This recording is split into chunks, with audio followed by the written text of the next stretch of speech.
최상병 사망사고 제보공작 관련해서 세 번째 기자회견문을 낭독하겠습니다. 존경하는 국민 여러분, 사랑하는 당원 동지 여러분, 강릉 출신의 국민의힘 권성동 의원입니다. 저는 지난 두 번의 기자회견을 통해 민주당 관계자와 JTBC가 유착된 제보 공작을 규탄한 바가 있습니다.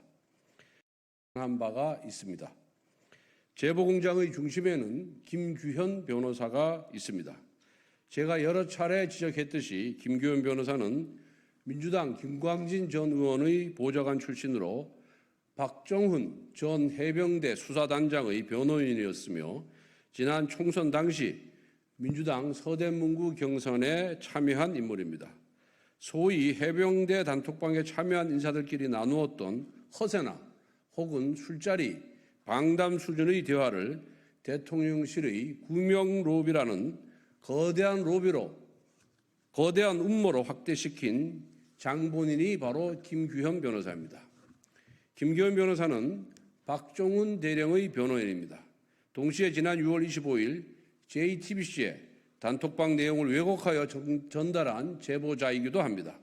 그리고 다음 날인 6월 26일 김어준의 뉴스공장에 출연하여 최혜병 특검법과 김건희 특검법은 만나게 돼 있다고 평론가 노릇을 했습니다. 사건의 당사자나 다름없는 소송 대리인이 제보자와 평론가의 역할을 동시에 수행하며 마치 제3자처럼 행세하여 의혹을 일파만파로 키웠던 것입니다. 저는 오늘 이 자리에서 김규현 변호사가 감추고 싶어 했던 통화녹음 녹취록을 공개하겠습니다. 2024년 3월 4일 김규현 변호사는 도이치모터스 주가 조작 공범이자 해병대 단톡방 멤버인 이종호 씨와 공천 문제를 상의합니다. 이종호 씨가 이번에 왜 공천 안 주디? 너는 하고? 라고 묻자 김규현 변호사는 공천이요? 그게 뭐 그렇게 쉽습니까? 라고 답합니다.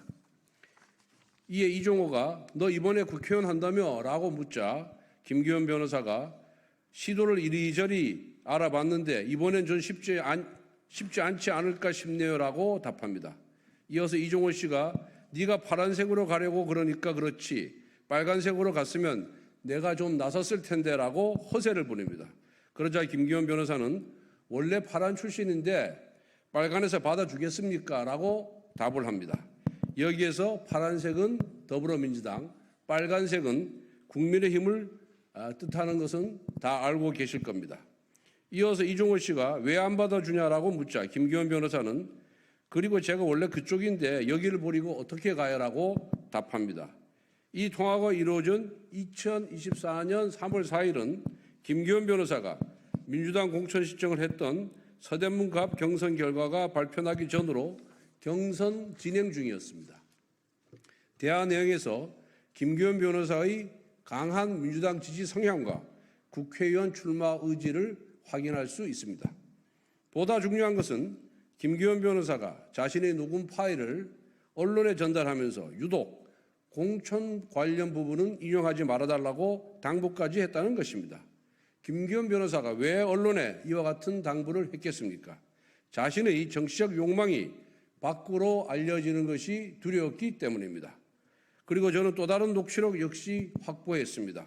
언론에 사업가 A씨로 알려진 분과 김규현 변호사가 지난 7월 3일 통화한 내용입니다. 사업가 A씨는 해병대 단톡방 멤버 5명 중 한 분입니다. 7월 3일은 제가 기자회견을 통해 김규현 변호사의 실체를 폭로한 날입니다. 두 사람의 대화를 보면 우선 김규현 변호사는 권성동이 역공식으로 이걸 공작해버렸다며 저를 공격했습니다.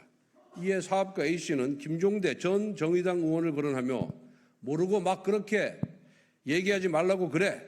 그냥 개싸임일 것 같아서 반박도 안 하는 거야. 라며 김규현 변호사에게 불편한 심경을 토로합니다. 아울러 사업가 A씨는 그 정도 급이 아닌 거야. 거기 있던 사람들이 다. 라며 단톡방 멤버들이 구명 로비를 할 수 있는 위치가 아니라는 것을 암시하고 있습니다.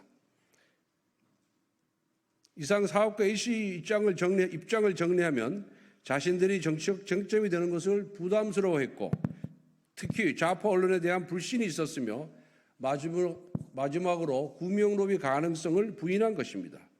이제 제가 김규현 변호사에게 묻겠습니다.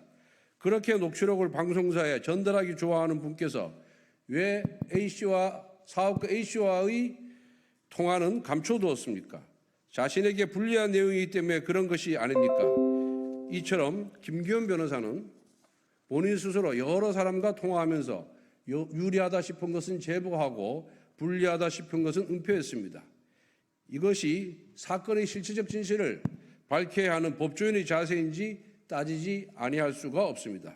이제 해병대 단톡방의 또 다른 참여자인 송호정 씨가 언론을 통해 자신의 입장을 전달했습니다. 여기서 송호정 씨는 구명로비는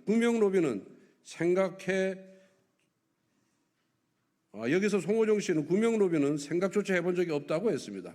현재 논란이 되고 있는 단톡방에 대해서도 황당무계할 정도로 심하게 왜곡되고 부풀려진 상태인데 진상은 너무나 간단하고 초라합니다. 해병대 선후배 간 나눈 며칠간의 대화방이었고 후배와의 사적인 몇 번의 통화라고 말했습니다. 김규현 변호사에게 다시 묻겠습니다. 지금 이 순간 해병대 단톡방 참여자 5명 중 구명로비 의혹을 제기한 사람은 김규현 변호사 혼자뿐입니다. 한 달 가까이 대한민국을 들썩하게 했던 해병대 단톡방에서 시작된 구명로비 의혹은 아무 실체가 없는 것입니다. 오히려 여기에는 최상병 사건을 왜 이러지? 뭐 튀나? 뭘 튀죠? 오히려 여기에는 최상병 사건을 정쟁화해보려는 김규현 변호사와 김 변호사와 함께 제보 공작의 공범이 되었던 JTBC와 이 제보 공작을 탄핵의 불쏘시개로 만들어보려는 더불어민주당이 있었을 뿐입니다. 소위 해병대 단톡방의 실체는 공허했지만 이를 둘러싼 정략적 의도는 사악했던 것입니다. 그러므로 의문은 여전히 남아 있습니다. 이처럼 실체가 없는 음모론에 민주당이 관여했는지 여부입니다. 지난 6월 21일 민주당 의원들은 최상병 특검 입법청문회장에서 임성근 전 사단장에게 도이치모터스 주가 조작 사건의 공범 이종호 씨를 아느냐고 거듭 물었습니다.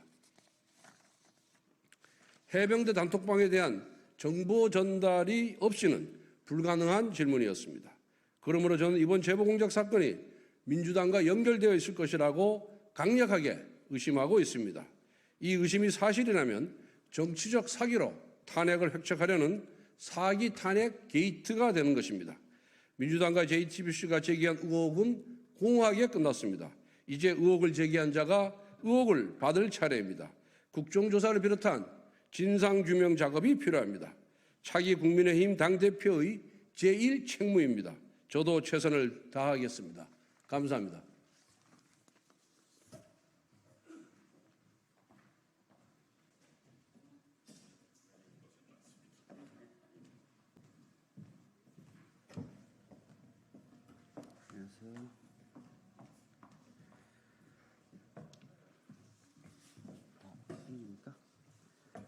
예, 안녕하십니까.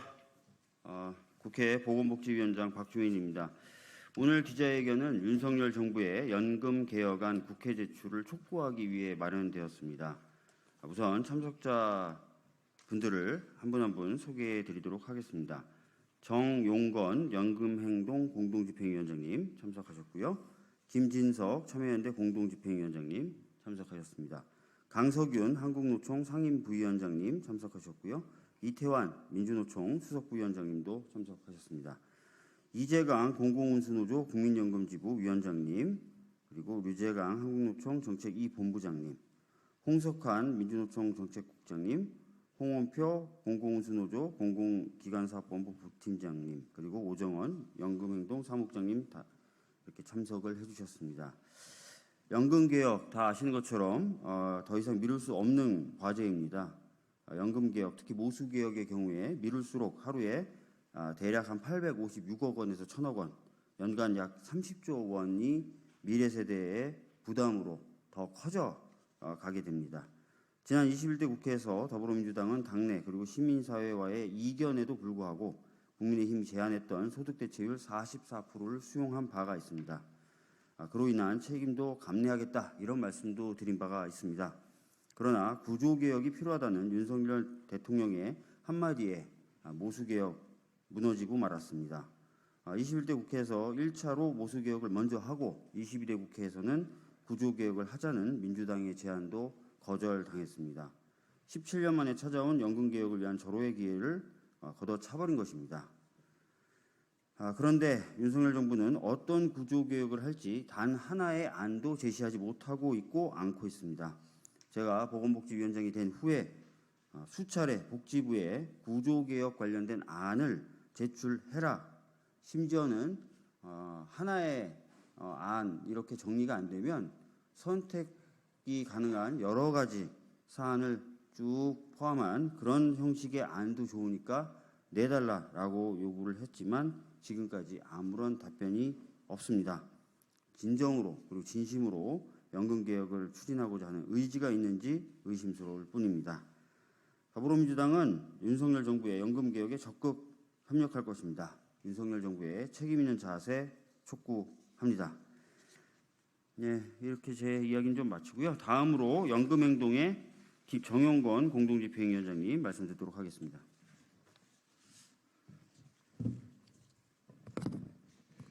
예, 반갑습니다. 공적연금 강화 국민행동의 정용건 집행위원장입니다. 오늘 우리 국민의 노후를 책임지는 국민연금 개혁을 위해서 이 자리에 기자회견을 같이 해주신 박주민 보건복지위원장님께 감사를 드립니다. 정부는 구조개혁안을 제출하라. 지난 2022년 7월 국회 연금특위는 지난 시기 국민연금 개혁 실패에 대한 호된 비판 속에서 출범하였습니다.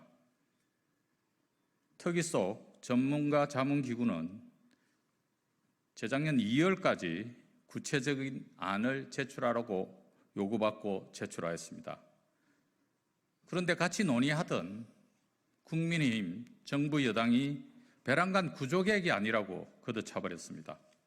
그러면서 자연스럽게 국민연금 개혁 논의는 이후 윤석열 정부 주도의 5차 국민연금 재정계산위를 통해 진행됩니다. 애초에 위원 구성에서 심하게 기울어진 운동장이었지만 그래서 반대하는 두 분의 위원들이 사퇴한 가운데서 나온 결과 역시 모수개혁 중심이었습니다. 아무런 구체적인 안을 제시하지 못했습니다. 그래서 맹탕도 아닌 맹물개혁안이라고 욕먹었습니다. 다시 국회의 시간이 열렸습니다. 여당이 제안한 시민공론화위원회의 결론을 존중해서 결정하자였습니다. 전 국민이 모집단이 된 시민대표단이 학습하고 그 과정은 KBS를 통해 4차례나 방송됨에 따라 온 국민이 국민연금 개혁과 관련된 구체적인 내용을 공유하게 되었습니다.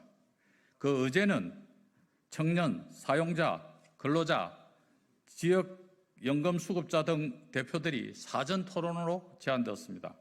결론은 보험료 13% 인상, 소득 대체율 50% 인상으로 소득 보장을 강화하자는 내용이었습니다. 그럼에도 불구하고 여당은 막무가내였습니다.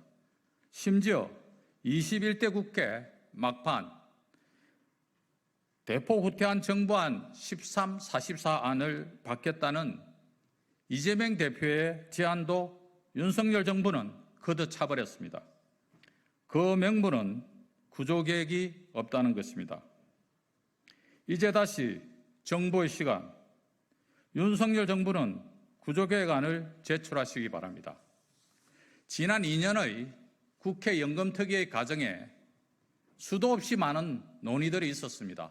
모수개혁으로부터 출발하여 구조개혁까지. 그래서 지금까지 정리된 국회 연금특위의 자료지 페이지 수가 1050페이지에 달합니다. 이 두께를 보십시오.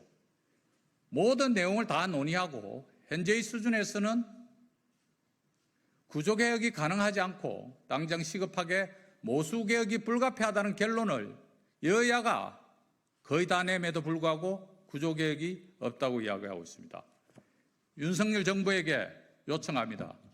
구조개혁안을 제출해 주십시오. 우리 국민들은 윤석열 정부가 어떤 구조개혁안을 가지고 있는지 모릅니다.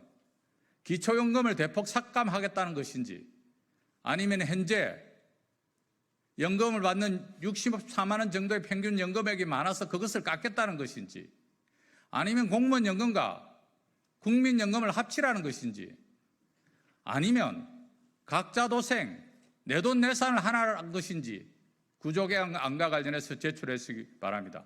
그 구조개혁의 안이 없으면 국회 연금 논의도 또 무산될 수밖에 없다는 것을 우리 국민은 잘 알고 있습니다. 더 이상 국민을 기만하고 속이지 말고 연금개혁안을 제출해 주실 것을 촉구드립니다. 고맙습니다. 예, 다음은 참여연대 김진석 공동집행위원장님 말씀 듣겠습니다. 안녕하십니까. 참여연대 공동집행위원장 서울여대 김진석입니다. 윤석열 정부 출범 이후 2년의 시간이 지났지만 개혁의 시계는 죄다 멈춰서 있습니다. 연금개혁의 시대도 마찬가지로 앞으로 가지 않고 멈춰서 있습니다. 심지어 연금개혁은 윤석열 대통령이 그 자리에 오르는 과정에서 재임 기간 중 반드시 실현할 3대 개혁 과제라고 국민들과 약속한 일입니다. 하지만 어찌된 일인지 연금개혁은 지금 제자리에 멈춰서 있습니다. 연금개혁을 실현할 준비가 안 된 것도 아닙니다. 연금개혁안을 내오기 위한 온갖 복잡한 계산도 해놨고 국회에서 특위도 설치했으며 이와 더불어 민간 전문가들이 모인 민간자문위원회도 별도로 가동했습니다. 심지어 시민대표단 500명이 한자리에 모여 수기 토론을 거치는 공론화위원회의 최종 논의 결과까지도 도출되었습니다. 그럼에도 불구하고 어찌된 일인지 정부도 여당도 대통령도 복잡하고 지난한 협의와 조정을 거친 수기의 결과에 주목하지 않고 있습니다. 계속해서 말바꾸기를 하거나 그동안 논의의 결과와 관련 없는 얘기를 하거나 심지어 스스로 했던 얘기와 정반대되는 얘기를 하면서 연금개혁의 논의 자체를 지연시키고 있습니다. 연금개혁 논의가 번번이 공전하고 무산되고 결과적으로 좌절하는 과정을 반복하는 근본적인 이유는 연금개혁에 대한 정부와 정치권의 의지, 책임감의 부재를 들지 않을 수 없습니다. 연금제도 개혁을 둘러싼 복잡한 이해관계의 지형 속에서 주요한 정책적 의사결정을 위한 조정과 협의, 즉 정치를 책임지고 있는 것은 정부와 여당입니다. 이들이 뚜렷한 의지와 집행력을 가지고 다양한 이해관계자들을 설득하고자 노력했는지, 이와 같은 설득의 과정에서 때로는 협의와 조정을, 때로는 의지의 관철을 위한 충분한 노력을 기울였는지 되돌아볼 일입니다. 최근 연금개혁 논의 과정에서 정부가 보여준 모습은 책임지는 모습과는 거리가 멉니다. 연금개혁 논의의 주요한 국면마다 주요 이해 당사자들이 협의와 조정의 근거로 삼을 수 있는 정책적 대안을 제시하는데 정부와 여당은 능력이 없거나 의지가 없는 태도로 일관했습니다. 연금제도 개혁의 문제를 마주한 시험장에서 문제풀이에 책임을 지고 있는 정부와 여당이 정작 머리를 싸매고 끙끙대며 문제를 풀어가는 수험생 역할을 할 생각이 없습니다. 오히려 뒷짐지고 문제풀이 과정을 관리하는 시험감독관이나 저 멀리 교문 밖에서 간절한 마음으로 수험생을 응원하며 기도하는 관전자의 모습을 보이고 있으니 우리 사회가 이 시험을 통과할 리 없습니다. 사실상 모든 준비는 끝났습니다. 윤석열 정부는 그동안 진행되어 온 기나긴 논의와 논의의 결과를 바탕으로 구체적인 수치와 방향성이 담긴 연금 개혁안을 제출하고 국민의 동의를 구하십시오. 예, 다음은 강석윤 한국노총 상임부위원장님 발언 있겠습니다.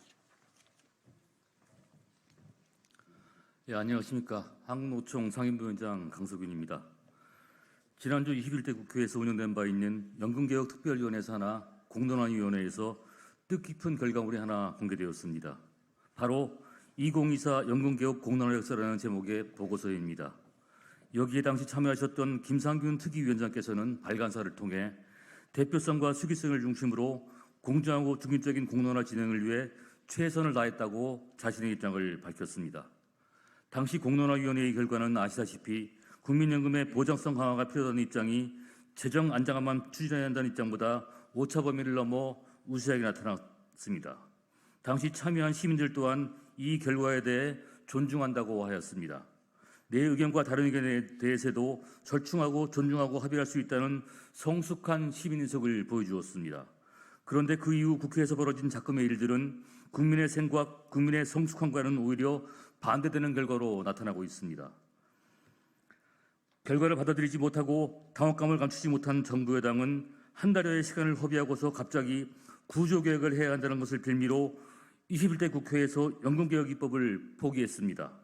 그 누구도 문제를 제기하지 못할 정도로 공정한 과정을 통해 얻어낸 시민의 소중한 결과물을 무참히도 걷어차 버렸습니다. 오늘 저희는 연금개혁에 대한 정부의 책임 있는 자세를 촉구하고 여당으로 하여금 시민의 의견을 존중하여 빠르게 연금개혁에 나설 것을 촉구하기 위해 이 자리에 나왔습니다. 연금개혁에 대한 시민의 의견이 확인된 만큼 이를 일단 시행하려는 책임 있는 자세를 보여야 합니다. 특히 구조개혁을 빌미로 연금개혁을 하지 않았다면 도대체 정부가 원하는 구조개혁안이 무엇인지 공개하고 이를 검증할 수 있어야 합니다. 지금에 와서 구조개혁안을 불이 나게 만들려고 급하게 움직이는 것도 국민들은 더 이상 참아줄 수 있는 상황이 아니라는 점을 분명히 밝혀둡니다. 정부 여당은 국정 운영을 책임지고 있다는 점에서 어떻게든 자신들이 시민의 의견을 적극 껴안고 소위의 결론이라도 내기 위해 빠르게 연금개혁을 추진해야 합니다. 그렇지 않으면 우리 사회에 드러워진 노인 빈곤의 짙은 그늘은 사라지지 않고 더욱 커져만 갈 것입니다. 지금 당장 국민연금의 수습 대체율을 향상시키고 사각지대를 해소하고 국가 지급보장을 법에 명문화해야 합니다. 정부 여당이 책임을 방기할 것이 아니라 책임 있는 자세로 국민연금의 개혁에 나설 것을 강력히 촉구합니다. 감사합니다.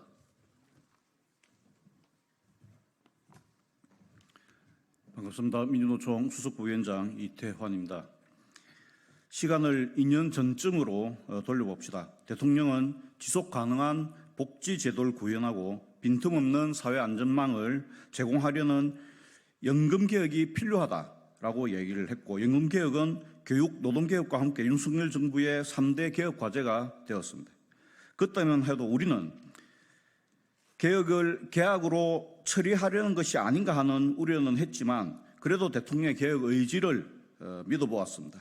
이제와 생각해보니 참 순진했습니다. 그로부터 2년 동안 정부는 재정계산위원회를 통해 연금개혁 방안을 찾았고 국회는 연금특위를 통해 노후소득 보장 강화와 지속가능성 제고를 위한 논의를 해왔습니다. 많은 전문가들이 고생했습니다. 정부는 이 과정에서 작년 10월 제5차 종합운영계획을 내었습니다. 정부는 모수개혁안은 제시하지 않고 국회로 공을 넘겼습니다. 총선을 앞두고 정부가 비겁하다고 보았지만 이때도 개혁 의지를 의심하지는 않았습니다. 2번 속았습니다. 그리고 올해 국회 연금특위 공론화위원회는 500명의 시민 대표단을 선정하여 토론과 수기를 통해 소득 대체율과 보험료율에 대한 개혁 방안을 도출하였습니다. 그러자 정부 여당은 이번에는 근본적인 방안이 아니고 구조개혁이 필요하다고 21대 국회에서의 개혁의 불씨를 꺼버렸습니다. 그런데 기초연금, 퇴직연금, 직역연금에 대해서는 이미 연금특위 공론화위원회에서 다 논의되었고 성안되었고 시민대표단의 선택을 받은 바 있습니다. 구조개혁 방안이 없다거나 논의되지 않았다는 것은 거짓말입니다. 이젠 알았습니다. 할 의지가 없구나. 다 변명이구나. 구조개혁 이후에는 다른 핑계를 대겠구나. 정부와 여당이 연금개혁의 의지를 보이지 않자 경영계는 설문조사를 근거로 보험료 인상 부담을 철지난 유행가처럼 다시 읊조리기 시작했습니다. 이러다가는 이번 국회에서도 개혁이 물 건너갈 우려를 할 수밖에 없습니다. 이제는 더 이상 정부와 여당이 연금개혁의 의지가 없음을 의심하지 않겠습니다. 3번은 속지 않겠습니다. 국민들이 선택한 소득 대체율 50%, 보험료율 13%는 길게는 2007년부터 짧게는 2018년 제4차 재정계산에서 이미 논의되고 완숙된 안입니다. 또한 시민대표단 56%가 선택한 최선의 안이기도 합니다. 더 이상 미루지 말고 연금개혁을 법제화하는 행동에 나서야 합니다. 야당 역시 국민들의 뜻대로 연금개혁을 완수할 수 있도록 강력하게 요청드립니다. 감사합니다.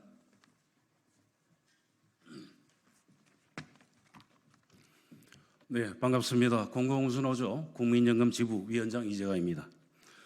올해 4월 연금 개혁을 위해 모인 시민들은 국민연금 보장성을 높이고 노인 빈곤 문제 해결을 위한 국가 책임을 강화해야 한다고 뜻을 모았습니다. 그러나 국민의 뜻에 응답하는 정부 여당의 행태는 너무나 실망스러웠습니다.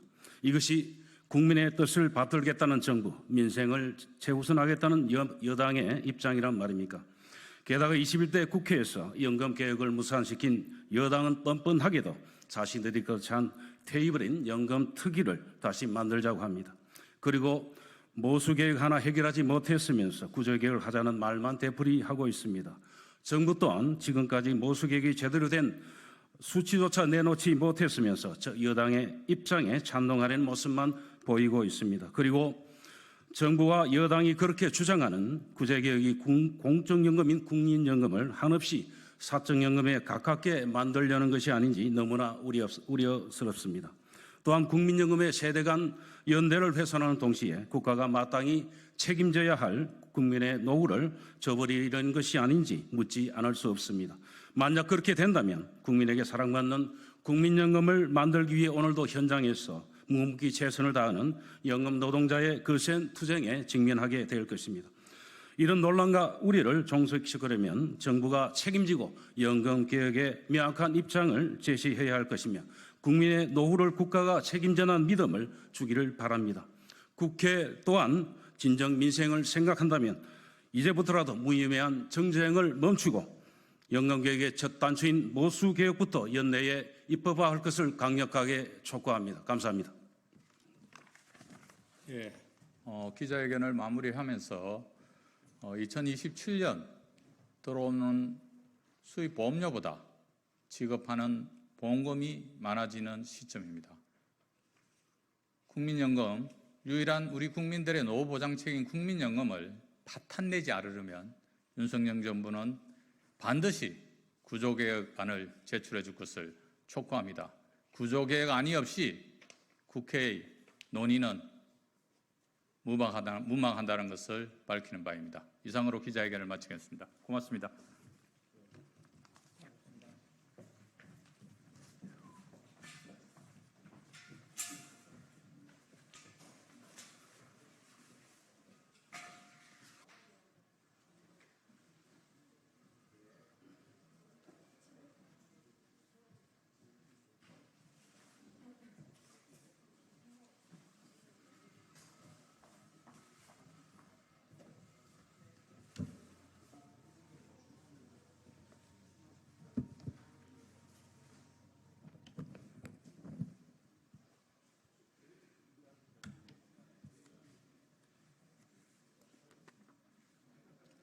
돼야죠.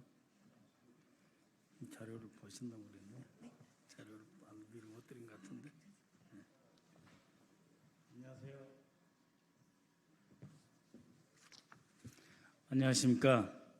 인천 부평구을 국회의원 박선원입니다. 국정원의 미국 내 정부 활동 관련 추가 사항이 있어 다시 이 자리에 섰습니다. 어제 대통령실은 수미테리 사건의 심각성을 축소하고 책임을 전가하는 심정이 적나라하게 드러나는 설명 자료를 배포하였습니다. 그 내용을 보면 참으로 안타까울 따름입니다. 더욱 안타까운 것은 거의 모든 언론이 그것을 사실 확인 없이 그대로 베껴 쓴다는 것입니다. 대통령실 설명 자료는 이번 사건이 단순한 외국인 대리인 등록법 위반 사건이라면서 미국 사법당국이 수미테리의 기밀 정보 제공을 문제 삼은 것이 아니라 외국인 대리인 등록법 절차를 준수하지 않아 기소한 것이다 라고 밝히고 있습니다. 하지만 과연 미 법무부 기소청이 그렇게 기소했습니까? 그렇지 않습니다. 미 법무부 및 FBI 입장입니다. 수미테리의 행동은 국가안보에 심각한 위협이 되었다. 미국은 심각하다는데 용산 대통령실은 태평하고 책임을 전 정부 탓으로 돌리고 있습니다. 이것이 도대체 이 문제를 다루는 온당한 태도입니까? 심지어 FBI 간부는 국가 안보에 구멍이 뚫리면 우리의 방어 체계가 취약해지고 생명에 위협이 가해져 모든 미국인들이 위험에 처하게 된다라고 말하고 있습니다. 마치 이슬람 테러 집단에 대해서 말하는 것 같지 않습니까? 마치 중국의 첩보 공작에 대해 비난하는 것 같지 않습니까? 그와 동일한 용어를 동맹국 대한민국에 대해 쓰고 있는 것입니다. 대한민국 외교부와 국정원의 활동에 대해 지적하고 있는 것입니다. 국가안보에 구멍이 뚫리면 우리의 방어 체계가 취약해지고 생명에 위협이 가해져 모든 미국인들이 위험에 처하게 된다. 이렇게 말하고 있습니다. 대통령실은 이 문제를 바로잡기 위해 미국과 최고위급 접촉에 나서야 될 것입니다. 미국의 대통령실에 대한 도감청 문제 재확인하고 재발 방지책을 마련하고 우리 정부 역시 그에 상응하는 대책을 준비하여 더 이상 대한민국의 외교와 대한민국의 해외 정보 활동이 위축되거나 파괴되는 일이 나와서는 안 될 것입니다. 또 하나 안타까운 점이 있습니다. 바로 이 사진입니다. 기소장에 들어있는 이 사진입니다. 도대체 어디까지 털린 것인가? 이 사진들은 수미테리에 대한 뉴욕 검찰 기소장에 포함되어 있는 것입니다. 기소장에는 2022년 6월 17일, 그러니까 바이든 대통령이 처음으로 윤석열 대통령과 만난 2022년 5월 14일로부터 약 3주 조금 지난 시점, 수미테리가 토니 블링컨 국무장관의 비밀회의에 참석한 직후 한국 대사관 차에서 국정원 정보관을 만나 회의 내용을 정리한 메모를 보여줬고 정보관은 이를 촬영했다라는 설명이 들어 있습니다. 근데 문제는 무엇이냐? 이 사진 촬영한 것은 수미테리의 핸드폰이 아니고 한국 정보관의 핸드폰입니다. 즉, 미 FBI에 의해서 한국 정보관, 나아가 주미 한국 대사관 외교관들의 핸드폰이 다 털렸다는 것일 수 있는 것입니다. 중대한 사건입니다. 이것은 우리 정보관의 실수와 잘못도 있습니다만 얼마나 위에서 상부에서 새로운 첩보를 보고하라는 지시와 닥달이 있었을까 하는 점을 상상케 합니다. 이때 주미 대사가 바로 조태용이었습니다. 한국 정보관이 촬영한 사진이 어떻게 미국 검찰 기소장에 들어갈 수 있을까요? 정보관의 스마트폰이 털린 것입니까? 이러한 정보 활동을 하도록 내몰아친 당시 국정원장 김규현, 당시 국정원 해외 담당 1차장 권춘택 책임을 져야 합니다. 국가정보원은 이번 사건을 계기로 해외 정보 활동 전반에 걸쳐 새로운 보안 시스템을 장착하고 강화해야 될 것입니다. 아울러 대통령실과 정부는 제발 국정원이 본연의 임무에 집중할 수 있도록 해 주십시오. 국정원은 국정원 특유의 페이스와 리듬이 있는 것입니다. 그것을 파괴하고 과도하고 수준을 뛰어넘는 일방적이고 쏟아붓기식 업무 지시는 해서는 안 되는 것입니다. 전문가 국정원 요원들에게 맡겨야 되는 것입니다. 2023년 3월 7일 수미테리는 워싱턴 포스트에 한국이 일본과 화해를 위해 용감한 발걸음을 내딛는다라는 제목으로 기고했는데 그 내용은 국정원 정보관이 사전에 요청한 사항과 일치합니다. 기고문이 나가고 난 다음 날 정보관은 수미테리에게 대사님과 당시 조태용을 말합니다. 대사님과 국가안보실장님, 당시 김성한이죠. 칼럼을 보시고 아주 흡족해 하셨습니다. 라는 내용의 문자를 보냈습니다. 국익을 위해 정보 수집 활동을 해야 하는 국정원 정보관이 정권의 이익을 위해 상사의 심리 경호를 위해 또 주미대사와 국가안보실장을 흡족하게 해주기 위해 활동을 하다 주재국 방첩기관에 걸린 것입니다. 말씀드렸지만 당시 주미대사 그리고 윤석열 정부의 국가안보실장으로 자리를 옮겼고 현재 국가정보원장을 맡고 있는 조태용입니다. 그런데도 지금 대통령실은 문재인 정부 탓이라며 당시 국정원 요원을 감찰하고 문책하겠다고 합니다. 이게 말이 되는 소리입니까? 당시 흡족해 하셨다는 현 국정원장님, 본인을 흡족하게 만들어준 부하들을 어떻게 감찰하고 문책하실 겁니까? 당시 대통령 칭송에 행복해 했다는 안보실장, 그 대통령실이 국정원 요원들의 문책과 감찰을 주장하고 있는 것, 이것은 거의 범법적 행위입니다. 수미테리에 대한 FBI 조사가 본격적으로 시작된 것은 작년 2023년 6월이고 뉴욕 검찰의 기소는 바로 며칠 전에 이루어졌습니다. 대통령실의 주장대로 만약 수미테리 사건이 문재인 정부 때 문제라면 FBI와 뉴욕 검찰청과 같은 미국의 단속 기관들이 왜 문재인 정부 때 이 사건을 조사하고 기소하지 않았겠습니까? 그렇게 좋다는 요즘 한미동맹 체제 하에서 최고 수준의 첩보전이 벌어지고 이런 사건이 터뜨린 이유가 무엇입니까? 대통령실은 외교안보와 직결된 본 사안에 대해서 말씀하실 때에 정파적 이익을 떠나 신중을 기해주기 바랍니다. 저 또한 이 자리에 나오려고 하지 않았으나 안보실이 이 문제를 정파적인 문제로 끌고 가기 때문에 나온 것입니다.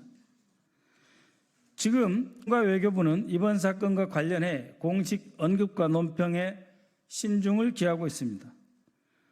그럼에도 불구하고 설명 자료에서 보셨듯이 대통령실이 앞장서서 국익과 관련한 외교 안보 문제를 국내의 정치적 이해에 따라 임의로 공포하고 있고 바로 그런 점은 이 정부의 정말 싸구려 수준임을 보여주고 있습니다. 윤석열 정부에 경고합니다. 눈 가리고 아웅하는 식의 언론 플레이 하지 말고 실패를 솔직하게 인정한 다음 최고위급 인사를 교환하여 이 문제를 정리하십시오. 그리고 국정원이 상사들의 눈치를 보고 대통령실과 안보실과 원장을 위해 충성하는 조직으로 만들지 마십시오.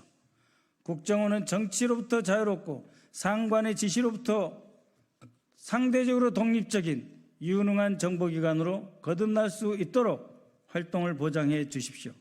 만약 이런 언론 플레이가 계속된다면 국정원 직원들의 감찰과 문책을 검토하겠다 하는 것, 이 주장은 국정원에 대한 업무 지시를 한 것으로 간주하고 저는 대통령실 홍보수석을 직권남용으로 고발할 수밖에 없을 것입니다.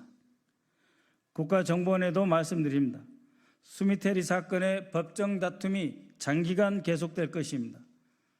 국정원장은 감찰실장은 절대 직원들을 감찰하거나 문책하지 마십시오.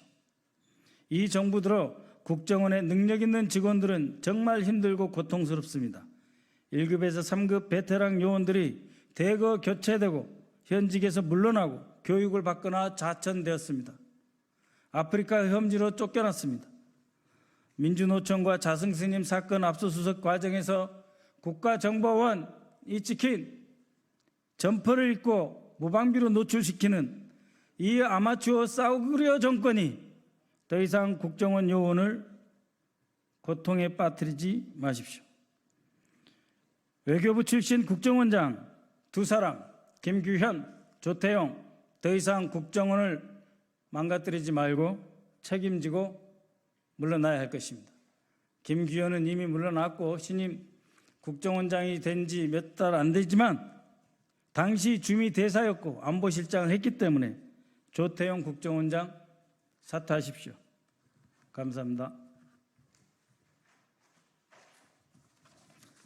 추가로 보여드리겠습니다. 수미테리가 국가정보원에 일을 했다고 하는데 그렇지 않습니다. 외교장관 박진 그리고 김건 사이에 빨간 옷을 입고 정치색이 분명하게 드러난 빨간 옷을 입고 앉아있는 이 수미테리, 이렇게 정치적으로 악용하였습니다. 다시 말씀드립니다.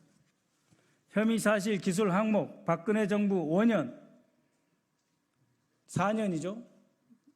1년 평균 2건, 문재인 정부 평균 2.4건이 기소됐습니다. 윤석열 정부 1년 만에 20개 항 기소되었습니다. 1년 만에 20개 항입니다. 얼마나 그 활동의 수위가 문제가 됐으면 이렇게 공공연하게 기소하고 미국 대선 100일이 앞둔 시점에서 한국을 타겟으로 해서 고소 조치를 하면서 다른 나라도 이러한 정부 활동을 해서는 안 된다고 경고를 하겠습니까? 대한민국이 어떻게 미국이 전 세계에 경고를 주는 시범 케이스로 활용돼야 합니까? 이 정권 정말 무능하기가 짝이 없습니다. 고맙습니다.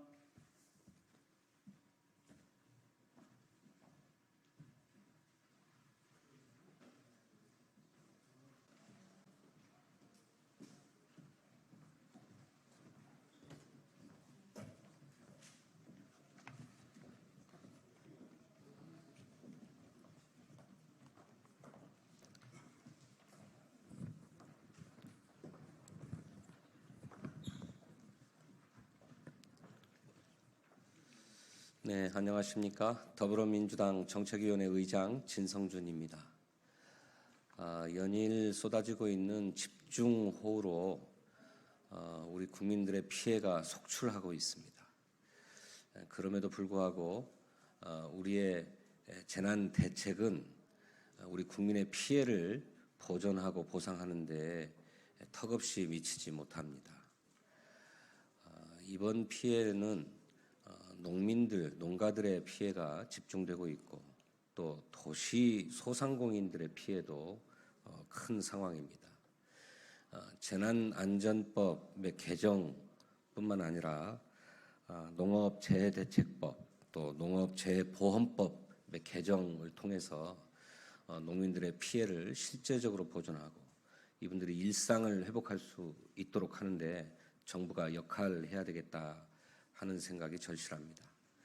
그래서 저희 더불어민주당 정책위원회에 행정안전 그리고 농림해양, 산업자원 정책조정위원회 위원들이 함께 모여서 입장을 발표하기로 했습니다. 그럼 지금부터 준비된 기자회견문을 차례로 발표하도록 하겠습니다.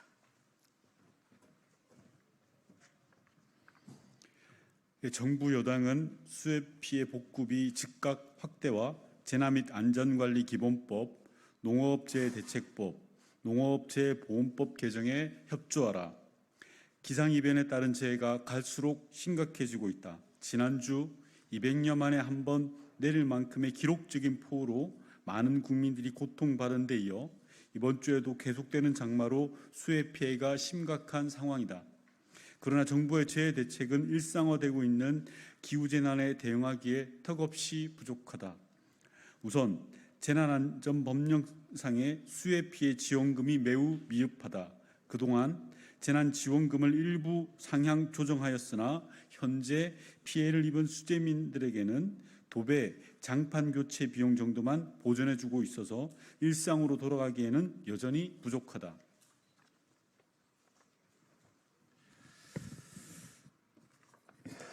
농업 재해대책은 농작물 피해에 대한 지원은 없고 생계 구호 수준의 지원에만 머물고 있으며 복구비 지원 단가는 실거래가 대비 60% 수준에 불과하다.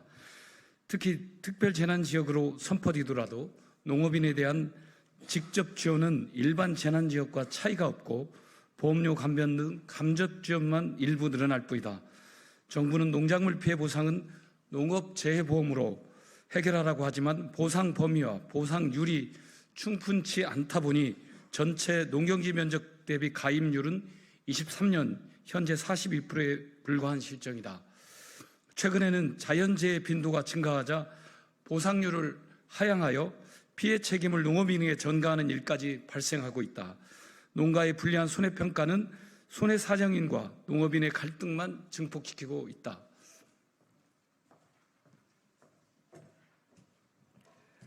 또한 고금리와 레스 부진으로 연 2만 원, 3만 원의 보험료가 부담되어 풍수의 보험도 해지할 만큼 하루하루를 힘겹게 버티고 있는 소상공인들에게 집중 호위로 인한 수해 피해는 엎친 데 덮친 격으로 어려움을 가중시키고 있다. 최근 5년간 집중 호위 등 각종 재난을 당한 중소기업 소상공인의 피해액은 약 1조 1,600억 원에 달하며 특히 2022년에 집중호우로 인해 98개의 전통시장과 3,646개의 점포가 수해 피해를 입었다. 고금리와 내수 부진으로 힘겨워하는 소상공인, 자영업자들이 수해 피해까지 겪게 되면서 폐업으로 몰릴 수밖에 없는 상황이다. 예, 하지만 윤석열 정부와 국민의힘은 여전히 제도 개선에 미온적이다.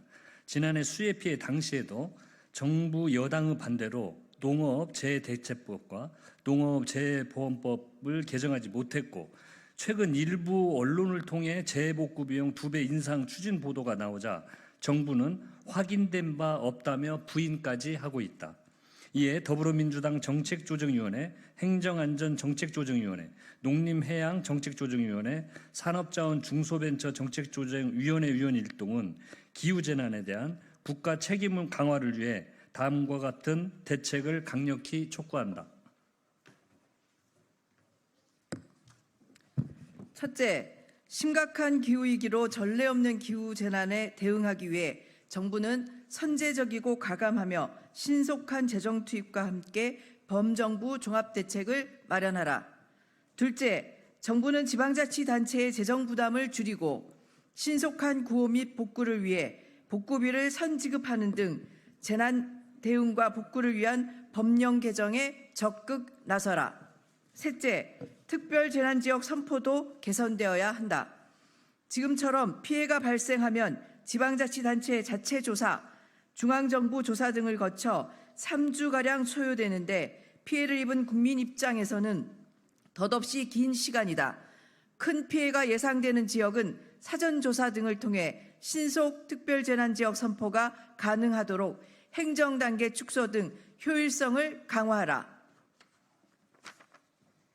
넷째, 기후재난의 피해자인 농가가 피해를 복구하고 재생산에 나설 수 있도록 농업재해대책법상 국고보조와 지원의 범위를 재해 시점까지 투입된 생산비용 전체로 확대하고 복구 단가는 실거래가의 100% 수준으로 상향하며 보험 상품이 없거나 가입이 불가능한 품목에 대한 피해 보전 제도를 도입하라.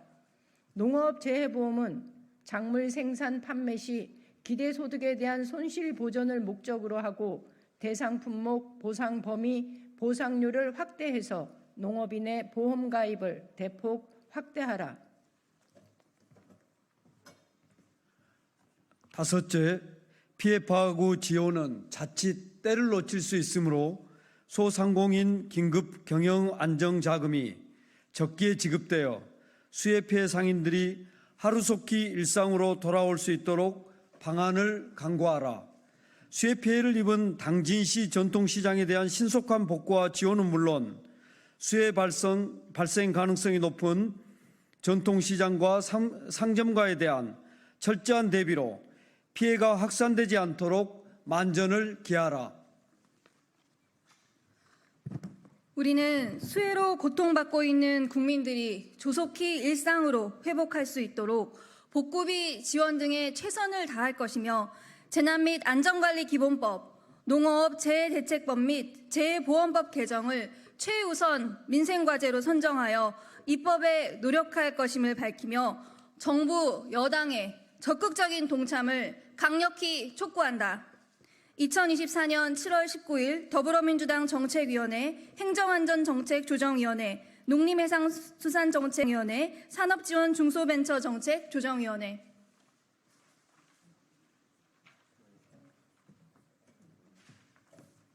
최근에 현장에 다녀오신 의원님 두 분이 계십니다.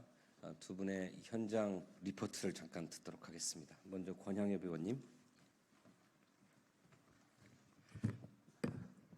순천 광양 곡성 구례을 국회의원 권양엽입니다. 어제 익상시 망상면 마을의 그 피해 농가에 가서 수해 복구 지원을 돕고 왔습니다. 근데 한마디로 너무도 처참했습니다. 수확기에 이미 이제 출하만 하면 되는 수박 농사와 토마토 시설 하우스가 물에 잠겨서 단 하나도 건지지 못하고 썩어가는 현장인데 일손이 없어서 썩어가는 그것을 드러낼 일손도 없는 그런 것이 지금 현재 농촌의 실정이기도 했습니다. 그런데 그것을 저희들이 드러내는 것으로 끝나고 다른 농작물을 심으면 되지라고 생각할 수 있지만 생명을 키우는 땅입니다. 한번 그렇게 수해 피해를 입고 나면은 한 2, 3년간은 거기에다가 어떤 농작물을 심어도 잘 자라지 않는 그것이 현실입니다. 그러나 우리의 재보험법은 거기에 대한 충분한 보상도 되지 못하고 실질적으로 그런 경우에는 농자재 그동안에 그렇게 생산해서 키우기까지의 농자재 값은 그대로 다 빚으로 남고 마는 그런 절박한 현실이기도 하고요. 섬진강 피해로 2020년에 구례 곡성 지역에 엄청난 재난을 당했던 적이 있습니다. 당시에 저희들 경험으로 보면 전통시장에서 그 팔고 있는 중소상공인들의 그 품목에 대한 것도 제대로 된 보상의 기준도 없고 최소한의 그 장사를 하지 못하는 그런 것에 대한 최소한의 그 배상도 잘 이루어지지 못해서 아직까지도 배상에서 제외된 그런 상황도 있습니다. 지금 농자재 값은 계속 오르고 금리는 인상되고 있고 농산물 자체는 생산된 농산물 자체는 굉장히 줄어드는 이러한 절박한 현실에서 정부가 재난 및 안전관리기본법과 농업재해 대책법, 재보험법에 대해서 보다 전향적으로 과감하게 개정에 함께 동참해 주시기를 간곡히 부탁드리겠습니다. 너무나 처참한 현실입니다.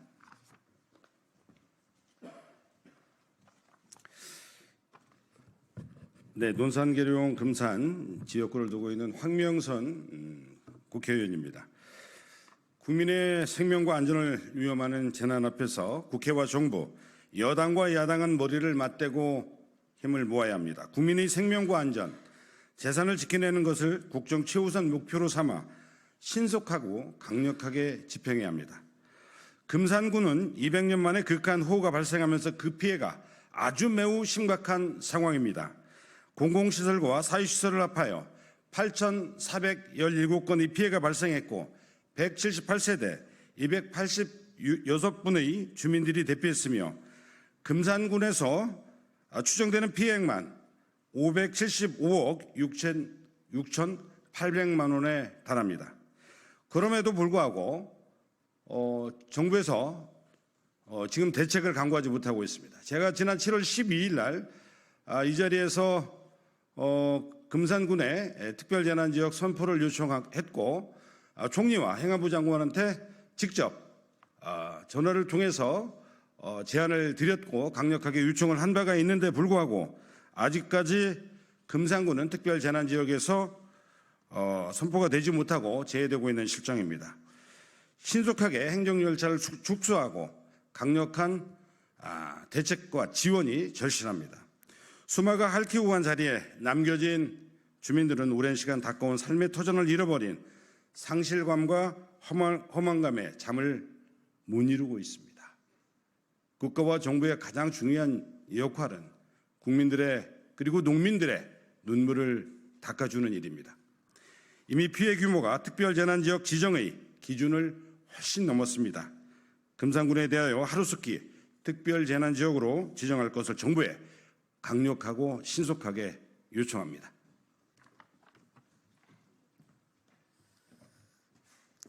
예, 그 기상 상황과 또 그에 따른 피해 상황을 신속하게 보도해주고 계시는 언론인들께 진심으로 감사드립니다.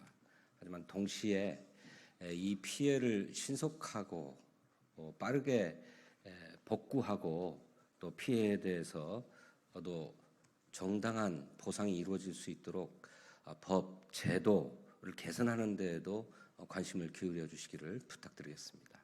이상으로 기자회견을 마치겠습니다. 감사합니다.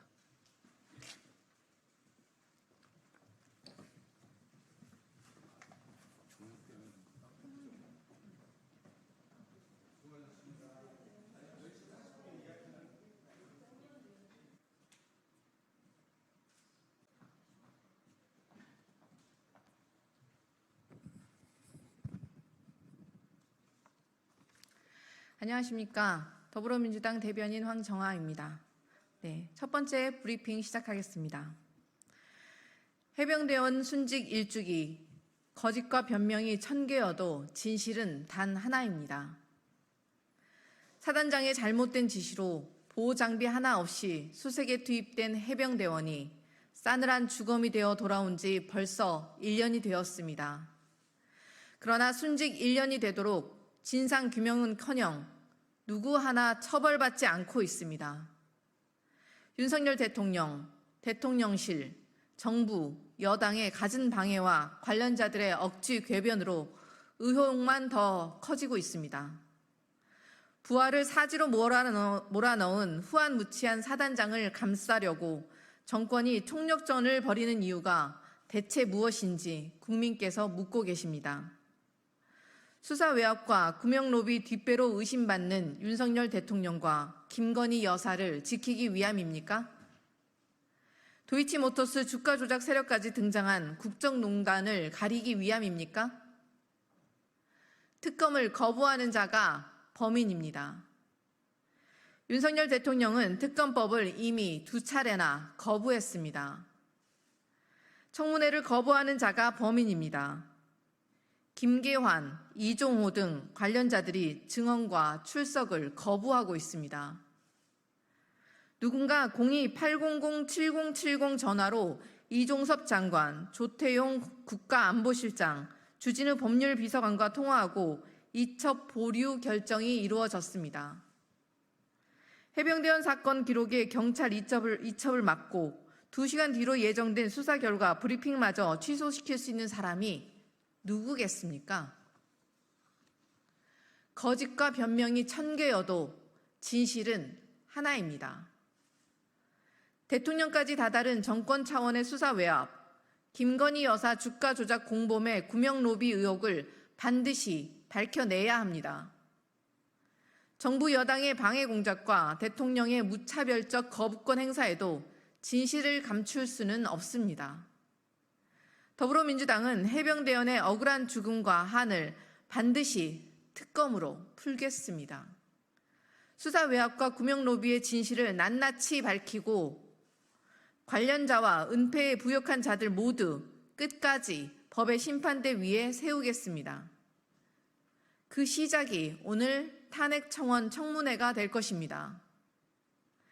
해병대원 순직 1주기를 추모하며 크나큰 아픔과 상실감을 감내하고 계신 유가족의 깊은 위로의 뜻을 전합니다.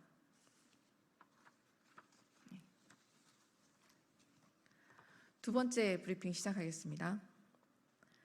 국면 전환용 정치 보복쇼로 스스로 존재 이유를 부정하는 권익위야말로 조사 대상입니다. 권익위가 이재명 전 대표의 정치 테러 헬기 이송에 대해 7개월 만에 돌연 조사를 통보해 왔습니다. 야당 대표가 암살 시도를 당해 생사가 오가는 상황이었습니다. 그런데도 헬기 이송을 문제 삼아 갑자기 조사하겠다니 기가 막힙니다. 검찰, 감사원, 방통위, 방심위에 이어 권익위마저 윤석열 대통령 부부의 호위무사, 홍위병 역할을 자처하고 나섰습니다. 아전 인수식 법기술을 부려 명품백을 수수한 김건희 여사에게 면죄부를 주더니 정치 테러를 당한 야당 대표를 핍박하겠다는 말입니까? 최소한의 중립성과 공정성조차 내다 버렸습니다. 윤석열 정권은 정권의 위기가 닥칠 때마다 국면 전환용 정치 보복 쇼를 벌이고 있습니다. 김건희 여사 소환 조사는 도대체 언제 합니까? 국정농단 의혹까지 터져 나오는데 특혜 수사로 국민을 우롱하면서 야당 탄압으로 국민의 눈을 돌릴 작정입니까? 부정비리의 세탁소로 전락한 권익위의 국면 전환용 쇼로 국민의 눈과 귀를 속일 작정이라면 오사님을 분명히 경고합니다. 김건희 여사와 도이치모터스 주가 조작 공범들의 국정농단, 댓글팀 운영과 당무 개입까지 특검이 필요한 이유와 당위성을 정권 스스로 만들어주고 있습니다. 더불어민주당은 대통령 부부의 호위무사가 된 것도 모자라 정치 보복을 일삼는 권익위의 위법, 불법을 철저히 따져 묻겠습니다. 또한 김건희 특검법을 관철해 법과 국민위에 군림하려는 권력을 심판하겠습니다. 네, 이상입니다.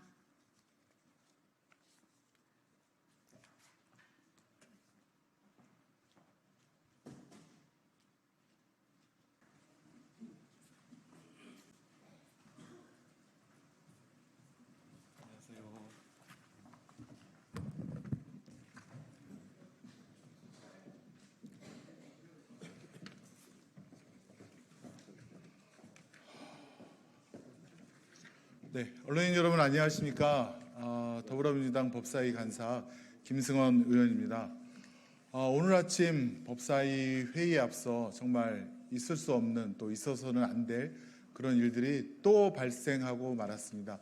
국민의힘이 집단 폭력으로 우리 야당 법사위원들의 회의장 출입을 막고 또 회의가 시작하였음에도 피켓 시위를 다른 상임위 위원이 들어와서 하였으며 밖에서는 고성으로 소란을 피우기도 했습니다.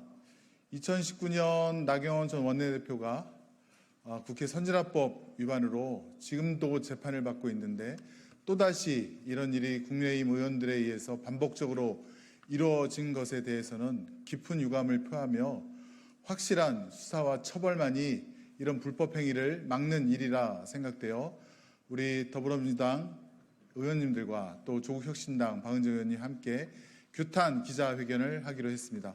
오늘 참석해 주신 분들 소개해 올리겠습니다. 우리 법사위 위원이신 김용민 의원이십니다.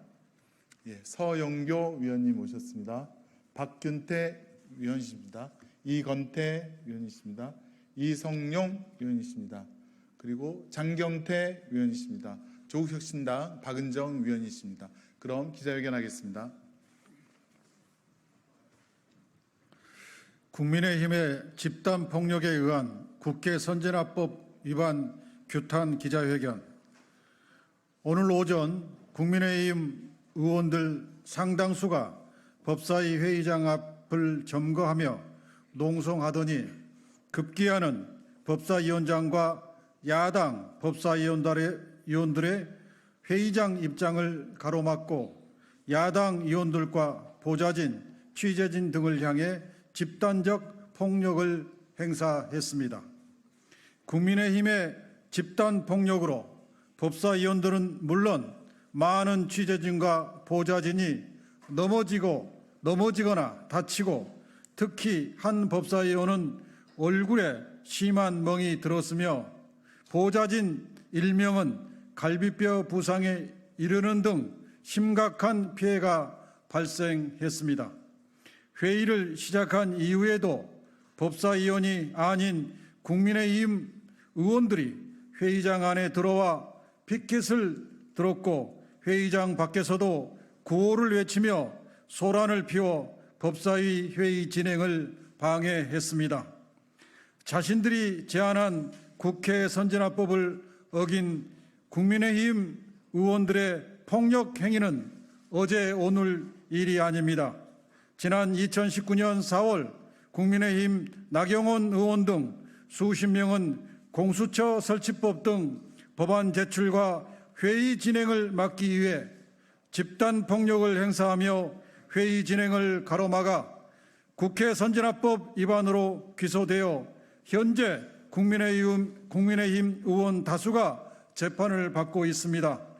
이와 같이 국민의힘 의원들의 반복되는 집단 폭력과 의사진행 방해는 윤석열 검찰 독재 정권과 정치 검찰 등 수사기관에 대한 믿음을 바탕으로 한 것입니까?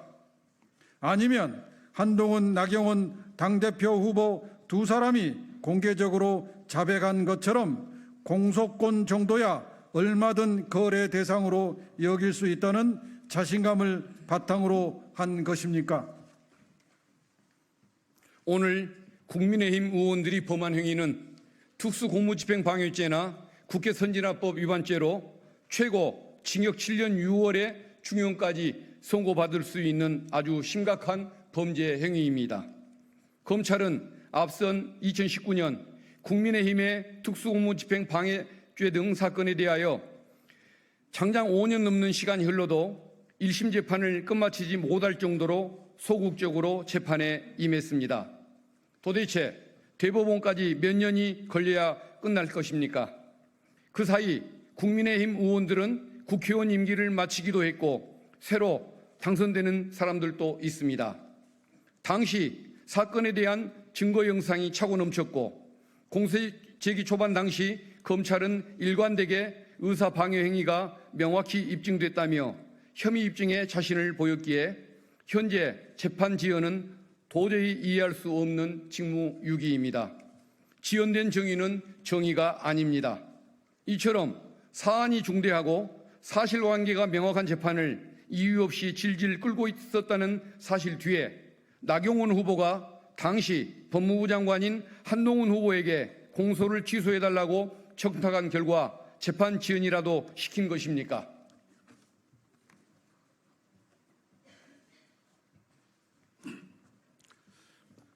(2019년) 발생한 집단폭력 사건에 대한 검찰의 소극적 수사가 마치 면죄부처럼 여겨져 국민의힘 의원들이 이번에도 비슷한 일을 한 것은 아닌지 수사기관은 자문하고 오늘의 집단폭력 사태를 빠른 수사로 답해야 할 것입니다. 오늘 발생한 심각한 집단폭력 행위에 대해서도 고발을 검토하겠습니다. 검찰 등 수사기관은 여야를 따지는 것이 아니라 수사기관으로서 최소한의 역할을 해야 할 것입니다. 국민의힘에도 촉구합니다.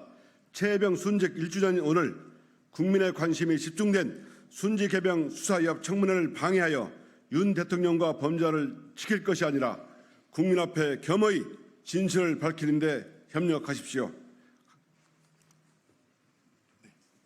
혹시 더 말씀 주실 분 안 계시면 이상으로 기자회견을 마치고 저희는 예정된 청문회장으로 다시 향하도록 하겠습니다. 언론인 여러분 수고 많으셨습니다. 고맙습니다.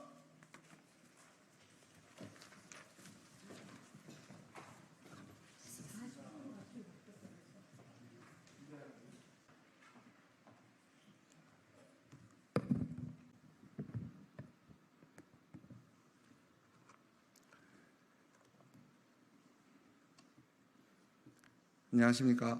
조국혁신당 김준영 국회의원입니다. 기자회견문을 낭독하겠습니다. 윤석열 정부 핵무장의 헛된 꿈이 초래하고 있는 한미동맹의 균열입니다. 지난 11일 한미는 한반도 핵억제, 핵작전 지침 공동성명을 발표했습니다. 대통령실은 미국이 동맹국에 제공하는 특별한 공약이라는 자화자찬했지만 정작 미국은 시큰둥했습니다. 간단한 성명만 내고 정례 브리핑에서도 일절 언급하지 않았습니다. 한국의 윤석열 정부만 호들갑입니다. 심지어 윤석열 대통령 국무회의에서 핵기반 동맹으로 격상됐다고 말하면서 이후 드디어 한국의 미국의 핵 전력이 배정된다는 식의 주장도 여기저기서 나왔습니다. 미국의 핵 운용에 한국이 참여할 수 있게 된 것처럼 말했습니다. 하지만 협의체를 통해 북한이 한국에 핵무기 공격을 했을 때 핵 우산을 제공한다는 범위를 벗어나지 않는다는 것이 불변입니다. 핵무기 사용에 한국은 아무런 결정권이 없던 것은 마찬가지입니다. 실체는 바뀐 게 없고 화려한 수식어만 나열했습니다. 윤석열 정부의 빈수레는 1년 반이 넘도록 덜컹거렸습니다. 작년 1월 윤 대통령은 조선일보와의 인터뷰에서 한미의 핵 공동 연습 가능성을 언급했지만 당일 돌아온 바이든 대통령의 답변입니다. 시차도 없는 즉각적인 반박이었습니다. 같은 달 국방부 업무보고 마무리 발언은 더 단호합니다. 한국이 자체 핵무기를 보유할 수도 있다라는 윤 대통령의 발언에 대해서도 미국은 브리핑을 통해서 반박했습니다. 작년 4월 김태효 안보실 차장은 사실상 미국과 핵을 공유하는 것으로 느낄 것이라 말했습니다. 미국의 답은 똑같이 NO였습니다. 이렇게나 면박을 당하고 또 윤석열은 정신을 못 차리고 있습니다. 윤석열 정부는 정신을 못 차리고 있습니다. 이번에도 껍데기뿐인 성명을 정성스럽게 포장해서 협의 내용을 과장하고 왜곡했습니다. 억지를 부리면 미국의 한반도 핵 정책 기조를 바꿀 수 있다는 착각에 빠져 있는 것 같습니다. 윤석열 정부에게 묻겠습니다. 동맹국 대통령의 발언을 즉각 반박할 정도로 미국이 경고의 시그널을 보내고 있는데 아직도 이해하지 못한 것입니까? 아니면 알면서도 애써 모른 채 하는 것입니까? 지난 16일 미 중앙정보국 출신의 한국계 미국인 수미 테리가 기소되었습니다. 한국 국정원 요원들에게 정보를 주고 그 대가로 그에게 현금을 받았다는 것입니다.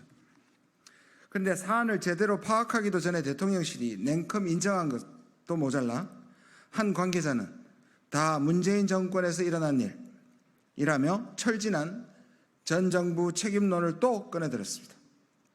전 정권 외치는 것 말고는 할 줄 아는 것이 없습니까? 수미 테리가 한국 보수지에서 가장 많이 인용하는 한국계 미국인 중 한 명이고 작년 한미 정상회담 전 국정원의 요청으로 핵 협의그룹의 필요성을 강조한 칼럼을 쓴 것은 왜 뺍니까? 공소장을 보면 박근혜 정부에서 9회, 문재인 정부에서 11회인데 윤 정부 들어와서 무려 23회입니다. 그것도 취임 후 1년간 말입니다. 왜 지금 이 시점에서 미국이 이것을 공개했을까요? 수미 테리는 2014년에도 FBI로부터 소환된 적이 있습니다. 이번과 같은 혐의였고 이후 10년간 미국 정부는 수미 테리를 도감청해봤습니다. 진작부터 그의 행적을 알고 있었다는 뜻입니다. 공교롭게도 수미 테리가 기소되기 4일 전은 윤 대통령이 핵기반 동맹 발언이 나온 날입니다. 심지어 미 국방부 차관보는 17일 그저께입니다. 한국이 자체 핵무장을 추진하면 왕따 국가가 될 것이다. 그렇게 경고했습니다. 윤 대통령의 성명을 확대해서 수미 테리의 기소, 미 차관보의 비판까지 모두 차례대로 일어났습니다. 우연이라 하기에는 모든 정황이 딱딱 맞아떨어져 가고 있습니다. 윤석열 정부에 묻겠습니다. 이것이 정말 우연입니까? 핵 문제로 선을 넘지 말라는 신호를 우리 정부가 무시하니 한미관계에 레드카드를 던지기 전에 수미테리 카드를 던진 것은 아닐까요? 윤석열 정부에 경고합니다. 핵무장의 헛된 꿈에서 깨어나십시오. 억지 부리며 미국과의 협의 내용을 과장하지 마십시오. 무능한 것은 정부인데 왜 우리 국민이 상대국의 노 앞에 낯뜨거워야 합니까? 한미동맹을 흔들고 국격을 낮추는 건 이전 정부가 아닌 윤석열 정부입니다. 수미테리의 행적을 미국이 이미 알았는데도 왜 이제야 기소했는지, 국정원 요원은 왜 한미 정상회담 전 핵 옹호 기사를 써달라고 요청했는지 등 정부는 국민께 상세히 해명해야 할 것입니다. 미국에게도 경고합니다. 대한민국 안보의 최고 결정기구인 국가안보실을 도청하는 미국이 사과 하나 없이 한국계 미국인의 간접적 정보 제공을 10년간 추적해서 만천하에 폭로하는 명확한 이유를 밝혀야 할 것입니다. 미국 정부는 이번 조치가 자국 안보를 위한 것이라 주장했습니다. 자신의 안보가 중요하면 다른 국가, 그것도 혈맹이라 부르는 국가의 안보도 존중해야 할 것입니다. 이러한 이중성은 한미동맹의 해악이 될 뿐입니다. 상호 존중의 동등한 한미관계만이 밝은 미래를 약속할 것입니다. 조국혁신당 국회의원 김유영, 감사합니다.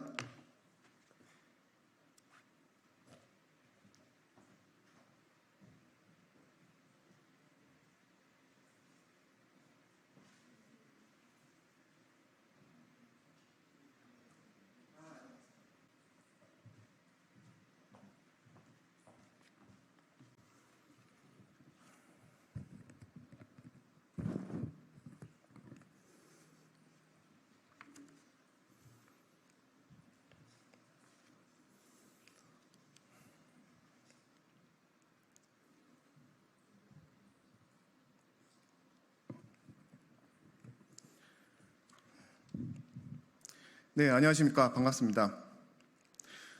존경하는 민주당 당원 동지 여러분, 먼저 오늘은 최상병 순직 1주기입니다.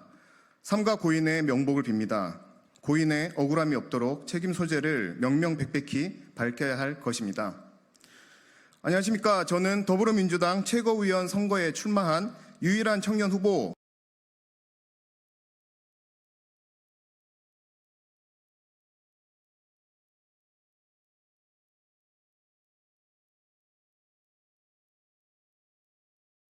여기까지 올 수 있었습니다.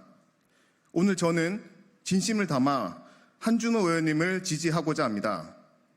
한준호 의원님은 항상 당의 발전과 국민의 행복을 최우선으로 생각하며 헌신해오신 분입니다. 리더십과 정책적 비전, 특히 언론개혁의 선봉장으로 우리 당이 앞으로 나가야 할 방향을 명확히 보여주고 계십니다. 한준호 의원님은 어려운 환경 속에서 주유소, 공사판, 커피숍, 여행사 가이드, CF 단역, 과외 등 각종 아르바이트를 하며 학업을 마쳤고 MBC 아나운서, 애널리스트, 프로그래머, 교수, 청와대 행정관, 스타트업 대표 등을 지냈습니다. 다양한 경험과 전문성을 바탕으로 더불어민주당이 더욱 혁신적이고 진보적인 방향으로 나아가도록 이끌어 주실 분입니다. 또한 청년들의 목소리를 경청하고 우리 청년들이 가진 잠재력을 최대한 발휘할 수 있도록 지원하는 데 앞장서 왔습니다. 이러한 점에서 저는 한준호 의원님과 함께 더 나은 대한민국을 만들어 나갈 수 있을 것이라고 확신합니다. 제가 이번 선거에 출마한 이유는 청년의 목소리를 당에 반영하고 젊은 세대가 직면한 저출생, 일자리, 주거, 정치 참여 등 여러 과제를 해결하는 데 기여하고자 함이었습니다. 한준호 의원님은 이러한 저의 비전과 뜻을 깊이 이해하고 공감해 주셨습니다. 따라서 저는 이번 선거에서 한준호 후보님을 지지하며 더불어민주당이 더욱 단합하고 승리하는 정당으로 거듭나기를 희망합니다. 존경하는 당원 동지 여러분, 민주당의 53만 청년 당원 여러분, 우리의 선택이 미래를 결정할 때입니다. 박진원과 함께, 한준호와 함께 민주당이 국민의 신뢰를 받는 정당, 승리하는 정당으로 성장할 수 있도록 힘을 모아주십시오. 감사합니다.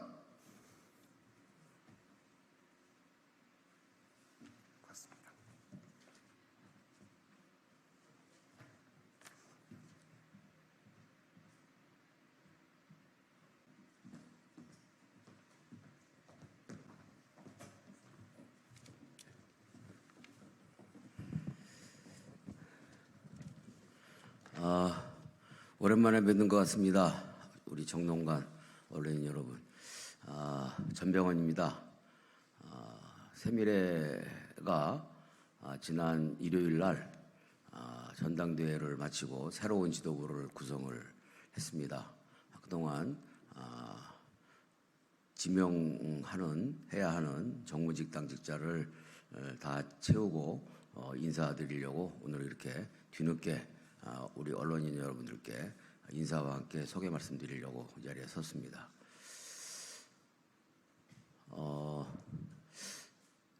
말씀드리기에 앞서서 저는 어제 박찬대 대표와도 만나서 강력하게 요청을 했고 또 지금 성계광장에 있는 고 최수근 상병의 1주기 추모 분향소에서 우리가 새미래 지도부가 분향을 하고 왔습니다.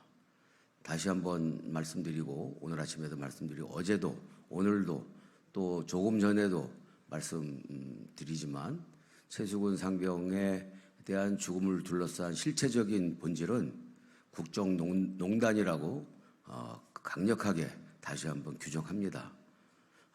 민주당에서도 이 최수근 상병의 희생의 실체적 진실에 대해서 제대로 관통하고 통찰해서 국정농단이라는 그런 그 사실을 가지고 이 최수근 상병 죽음의 희생의 뒤에 숨어 있는 이상한 관계들을, 진실들을 파헤쳐 낼 수 있도록 이 한 건에 대해서 온갖 전심전력 해줄 것을 요청드립니다. 다시 한번. 이 민주당이 뭐 이재명 수사 검사 탄핵이라든지 핸드백 특검이라든지 이 최수근 상병 특검에 이것저것 끼워 팔기식으로 갖다 붙이니까 관심이 흐트러지고 집중이 덜 돼서 그래서 윤석열 대통령이 거부권 행사를 부담 없이 할 수 있도록 오히려 민주당 스스로가 만들어주고 있는 거 아닌가, 저는 그런 안타까움을 갖고 있습니다. 다시 한번 말씀드리지만 이 사건의 본질은 국정농단이다라고 단호하게 제가 규정을 합니다.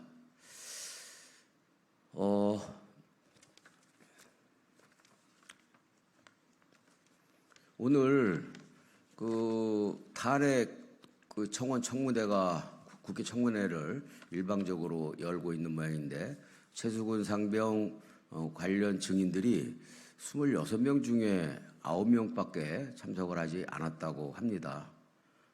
아마도 민주당도 이것을 진행하면서 그럴 줄 알았다라고 하면서 진행을 하고 있을 겁니다. 왜 이렇게 다 이 불참을 하고 그리고 이 탄핵 청문회를 통해서 최수근 상병의 죽음의 실체를 밝혀내기가 어렵다는 것을 잘 알면서 왜 이런 짓을 해서 쓸데없는 정치력을 낭비하고 그리고 소란만 떨고 그리고 가장 실질적인 그 성취해야 될 목표는 최수근 상병 특검 문제는 자꾸만 뒤로 밀어내고 이런 우매한 참 어리석은 짓을 하지 말았으면 좋겠습니다. 다시 한번 말씀드리지만 최수근 상병의 특검을 밝혀내기 위해서는 최수근 상병의 희생을 밝혀내기 위해서는 특검이 절대적으로 필요합니다. 1년이 지나도록 아무런 사실이나 진실이 드러나는 게 없지 않습니까? 진실만큼 위력 있고 강력한 힘을 가진 것은 없습니다. 따라서 특검을 통해서 최수근 상병의 안타까운 희생을 그 실체를 국민 앞에 낱낱이 밝히고 최수근 상병이 1년이 지나도록 아무런 실제적인 진실이 드러내지 못한 이런 억울한 희생을 우리 국민들이 모두 함께 최수근 상병의 그 영혼이 하늘나라에서 평안히 쉴 수 있도록 힘을 모아냈으면 좋겠습니다. 그리고 무슨 다른 무슨 검사 탄핵이니 핸드백 특검이니 이런 것들은 그 다음에 문제로 차근차근 이렇게 처리해 나갈 것을 민주당과 다른 여당에게 호소드리고 그리고 집권 여당과 대통령께도 이 문제는 더 이상 특검을 회피할 수 없다. 지난 1년 동안 아무것도 밝혀진 것 없다는 것 자체가 특검이 왜 필요하다는지를 상징적으로 웅변하고 있다라는 점을 다시 한번 깨달으면서 최수근 상병에 대한 특검을 수용할 것을 강력하게 요청합니다. 오늘 지도부로 새로운 미래 신임 지도부로 선출된 지도부를 인사를 드리도록 하겠습니다. 저는 이번에 당대표를 맡게 됐고요. 전병헌입니다. 그리고 제 왼쪽에는 이미영 책임위원이신데 울산시에서 시 부의장을 하셨고 여러 가지 실력과 내공을 단단히 갖춘 중앙정치 무대에서는 신인이라고 할 수 있는 단단한 실력을 갖춘 여성 정치인입니다. 이미영 책임위원이십니다. 인사말은 다 먼저 인사드린 다음에 간단히 개별적으로 하도록 하겠습니다. 그리고 제 오른쪽에는 이근규 책임위원이십니다.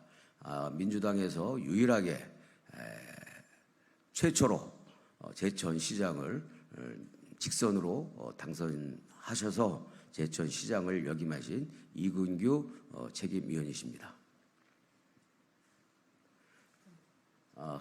우리 이명 옆에 계신 신재영 최고위원께서는 아주 약간의 30대의 정치 신인이지만 서울대 총학생회장을 지냈고 그리고 러시아 격투기인 삼보의 메달리스트이자 국가 대표이십니다.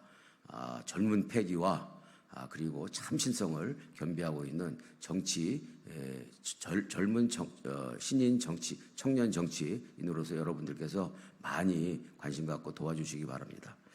그리고 우리 이금규 시장 옆에 책임위원 옆에 계신 진예찬 우리 책임위원이십니다. 진예찬 책임위원께서는 프랑스에서 건축학을 전공하셨고 건축학이라는 전문성을 가지고 정치를 새롭게 설계해보자라는 그런 꿈을 가지고 정치에 입문하신 분입니다. 특히 프랑스에서 건축학을 공부하시면서 유럽에 널리 왕성하게 퍼져 있는 내각 중심제에 대해서 그리고 이 다당제 문제에 대해서 내각 중심제보다도 다당제 문제에 대해서 깊은 관심과 연구와 그리고 고견을 갖고 계신 분이시고 보시는 것처럼 잘생겼고 그리고 차분한 리더십과 그에 반면에 아주 강직한 그런 성품을 가지고 계신 아주 총망받는 정치인이라는 점을 여러분들께 소개해드리고요. 그 다음에 진명직 최고위원으로서 정용호 책임위원이십니다. 우리 새로운 미래 서울시당 위원장을 하셨고 전 민주당 사무총장을 역임하셨습니다. 그리고 새로운 미래 창당 과정에서 불철주야 실무적인 또 정무적인 그런 판단과 역할을 기여를 하신 정용호 책임위원이십니다. 고맙습니다. 그리고 사무총장의 남평호 사무총장님이십니다. 남평호 사무총장님은 중앙 정치에서 많은 활약을 하셨기 때문에 우리 언론인 여러분들께 새롭게 소개해드릴 필요는 없겠습니다만 그래도 전남대 출신으로서 전남대 운동권, 남부 운동권 그리고 운동권의 대표 선수이고 김근태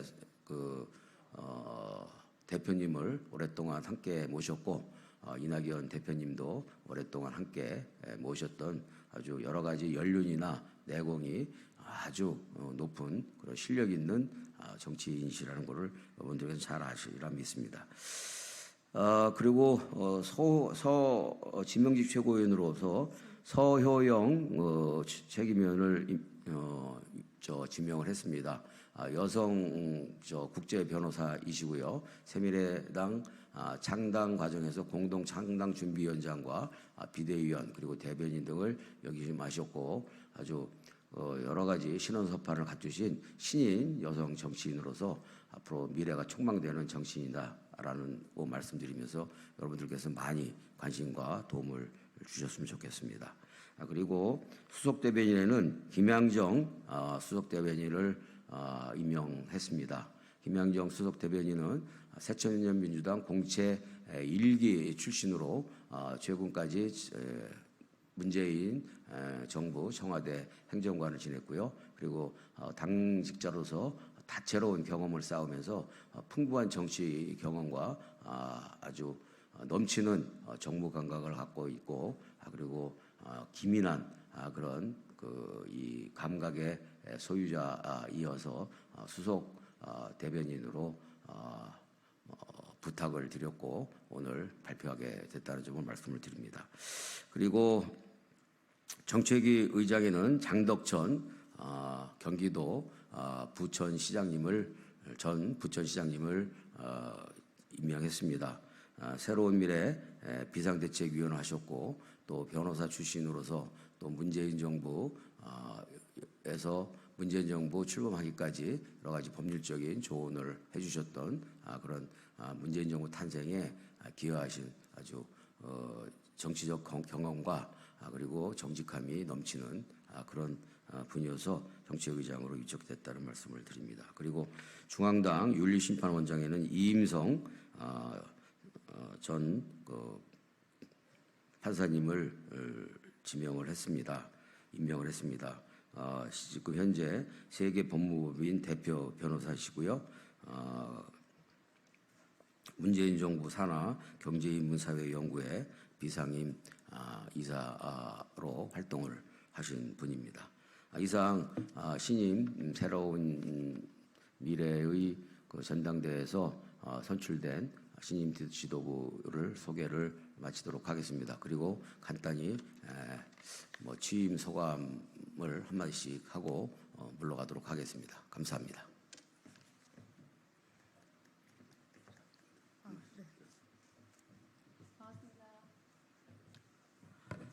네, 반갑습니다. 새로운 미래 이번에 책임위원으로 선출이 되어진 이미영이라고 합니다. 네, 저는 영남권의 유일한 대표로 나와서 또 많은 분들이 또 응원과 지지를 해주셔서 또 감사하다는 말씀을 드리고, 좀 새로운 미래가 또 우리 국민들에게 좀 더 다가갈 수 있는, 그리고 현재의 정치가 이런 양당의 어떤 정치가 아닌 좀 국민들의 민생을 좀 더 잘 챙기고, 그리고 또 새롭게 정치가 많이 변화되고 있구나라는 걸 직접 느낄 수 있도록 함께 뛰도록 하겠습니다. 잘 부탁드립니다. 감사합니다. 이근규입니다. 충청북도 제천에서 서울까지 출퇴근하면서 일을 보고 있습니다. 언제나 우리 새로운 미래는 국민과 함께 현장 속으로 함께 공존하면서 일을 펼쳐가고자 노력하고 있습니다. 저도 국민과 손잡고 현장을 지켜가는 그런 정치적 활동을 더 열심히 하도록 하겠습니다. 감사합니다. 안녕하십니까. 이번에 책임위원으로 선출된 신재용입니다. 이전에 대변인을 직전까지 했었어가지고 다시 한번 인사 올립니다. 저는 이번에 책임위원으로 선출이 되고 청년의 시각으로 젊음과 패기로 저희 새로운 미래를 멋있고 새로운 정당으로 만들 수 있도록 최선을 다하겠습니다. 앞으로도 잘 부탁드립니다. 안녕하십니까. 신예찬입니다. 이번에 22대 종로에서 새로운 미래로 출마했었습니다. 2016년에 입문해서 전 이제 민생당 최고위원을 했었고 새로운 미래 전 비대위원을 역임했습니다. 잘 부탁드리겠습니다. 안녕하세요. 정영화입니다. 저는 최고위원으로 지명을 받은 정영호입니다. 정말 우리 새로운 미래가, 아니 대한민국이 너무나 어려운 지경에 처하는 것 같은데요. 우리가 새로운 미래를 다시 일으켜야 되겠다 싶어가지고 우리 전병현 의원님께서, 그리고 또 우리 책임위원들께서 수고하시는데 작은 힘이나마 보태서 정말 새로운 미래를 살리고 대한민국을 살리는 일에 그 힘을 바치려고 합니다. 여러분 도와주십시오. 감사합니다.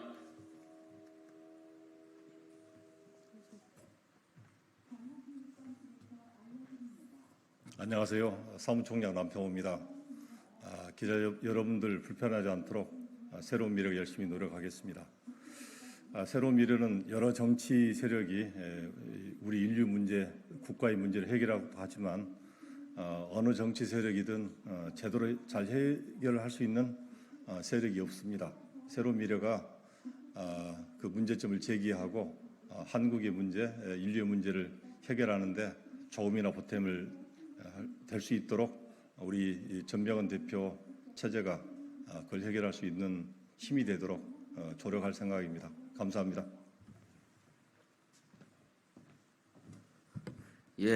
오늘 관심 가져주셔서 감사드립니다. 여러분들 오늘 이제 금요일인데 저희는 4.5일제를 찬성하고 있고, 또 당론으로서 지난 20년간 한 번도 고쳐지지 않은 연차 후 휴가 15일을 최소한, 목표는 25일, 그러나 최소한 일단 20일까지는 만들어내야 되겠다라는 생각을 가지고 있다는 점을 여러분들께 공유하면서, 앞으로 새로운 미래가 잘 되면 이러한 4.5일제나 또 연차 휴가 20일 또는 25일제가 신속하게 이루어질 수 있을 것이다 라는 기대감을 갖고 더 많은 관심과 응원을 부탁드리겠습니다. 고맙습니다. 감사합니다.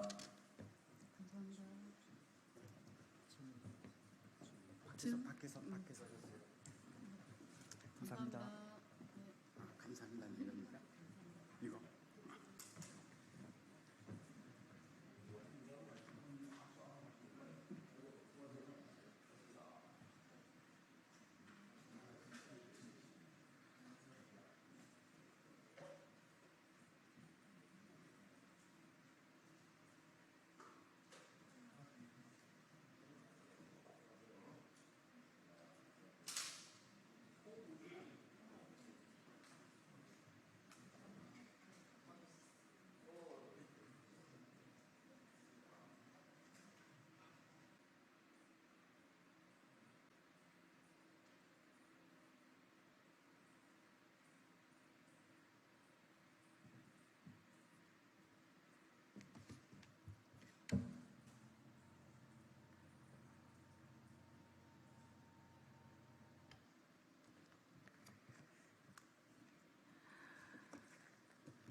정치를 새롭게, 복지를 강하게 사회민주당 대변인 임명희입니다. 돌아오는 추모일에는 온전히 당신을 추모할 수 있도록 반드시 진실규명하겠습니다. 최수근 상병이 허망하게 우리 곁을 떠난 지 1년입니다. 돌아오는 장마철에 또 다른 소중한 아들을 잃는 사고가 없도록 안전의 만반의 준비를 당부한 어머님의 말씀이 한없이 무겁습니다. 너무 보고 싶은 아들의 죽음의 진실을 밝히고 싶은 마음과 박정훈 대령의 명예 회복까지 선처하기를 호소하는 어머니의 마음 그대로 우리 정치권이 받아들이기를 간곡히 요청드립니다. 오늘 그를 추모하며 촛불을 듭니다. 최수근 상병과 부모님, 자신들만 생존했다는 것에 괴로워하고 있는 동료들에게 약속합니다.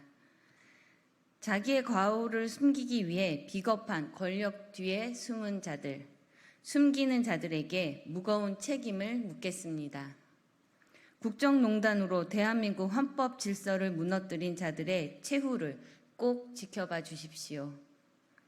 돌아오는 내년에는 최수근 상병을 온전히 추모할 수 있도록 반드시 진실을 밝혀내겠습니다. 진심을 다해 고인의 명복을 빌며 부모님께 깊은 애도의 마음을 전합니다. 감사합니다.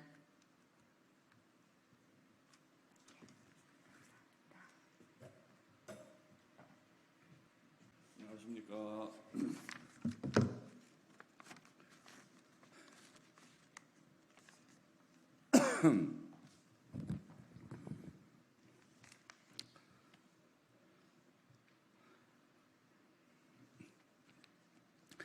국민의힘 신동욱 원내 수석대변인 구두 논평하겠습니다. 민주당이 대통령 탄핵 청원을 빌미로 한 불법 청문회를 강행함으로써 결국 국회를 아수라장으로 만들었습니다.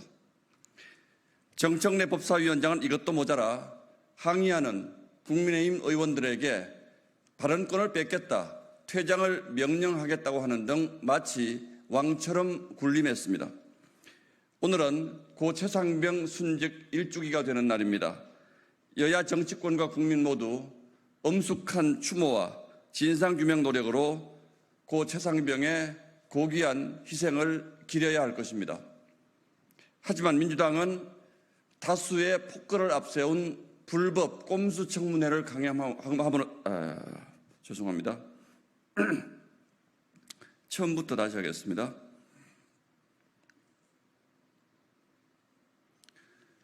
민주당이 대통령 탄핵 청원을 빌미로 한 불법 청문회를 강행함으로써 결국 국회를 아수라장으로 만들었습니다. 정청래 법사위원장은 이것도 모자라 항의하는 국민의힘 의원들에게 발언권을 뺏겠다, 퇴장을 명령하겠다고 하는 등 마치 왕처럼 군림했습니다. 오늘은 고 최상병 순직 1주기가 되는 날입니다. 여야 정치권과 국민 모두 엄숙한 추모와 진상규명 노력으로 고 최상병의 고귀한 희생을 기려야 할 것입니다. 하지만 민주당은 다수의 폭거를 앞세운 불법 꼼수 청문회를 강행함으로써 극도의 국론 분열로 답했습니다. 국민들은 이 폭거를 반드시 기억할 것입니다. 민주당과 정청래 법사위원장은 지금이라도 국민들에게 사과하고 이재명 대표 방탄과 대통령 탄핵을 위한 불순한 시도를 멈추시기 바랍니다. 예, 고맙습니다. 감사합니다.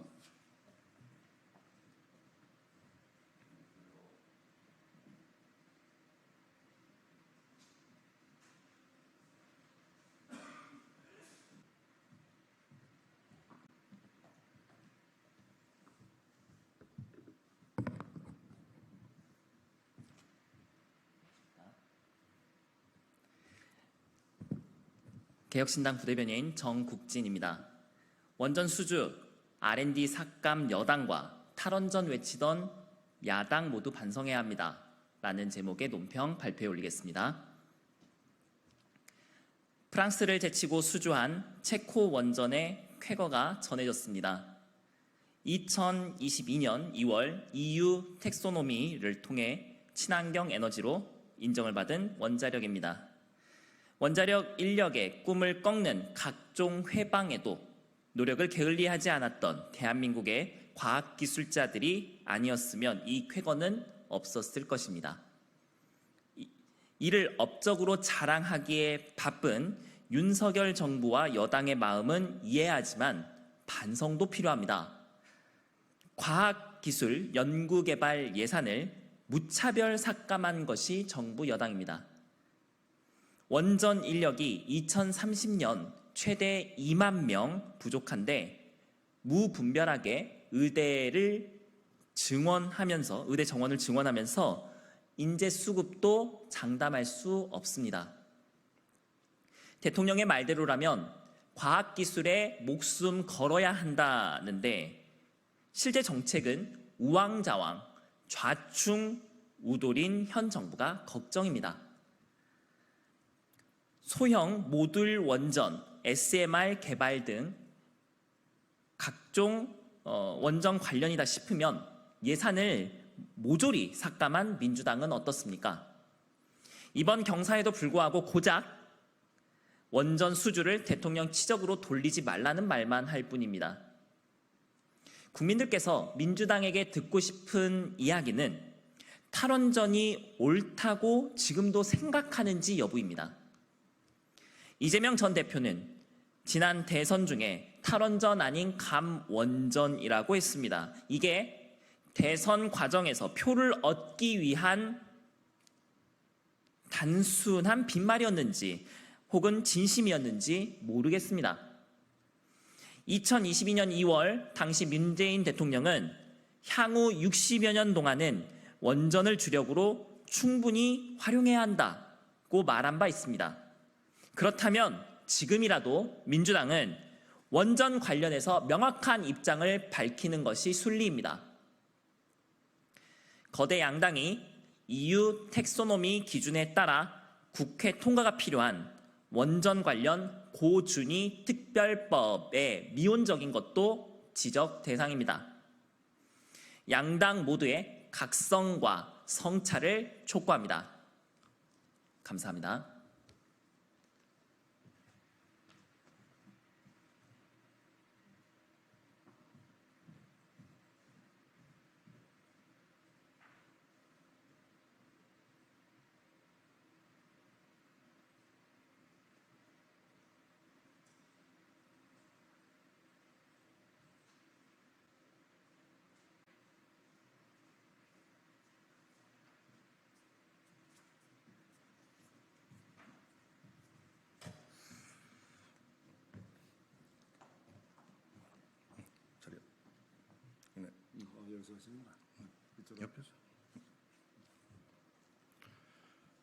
국민의힘 법사위원입니다.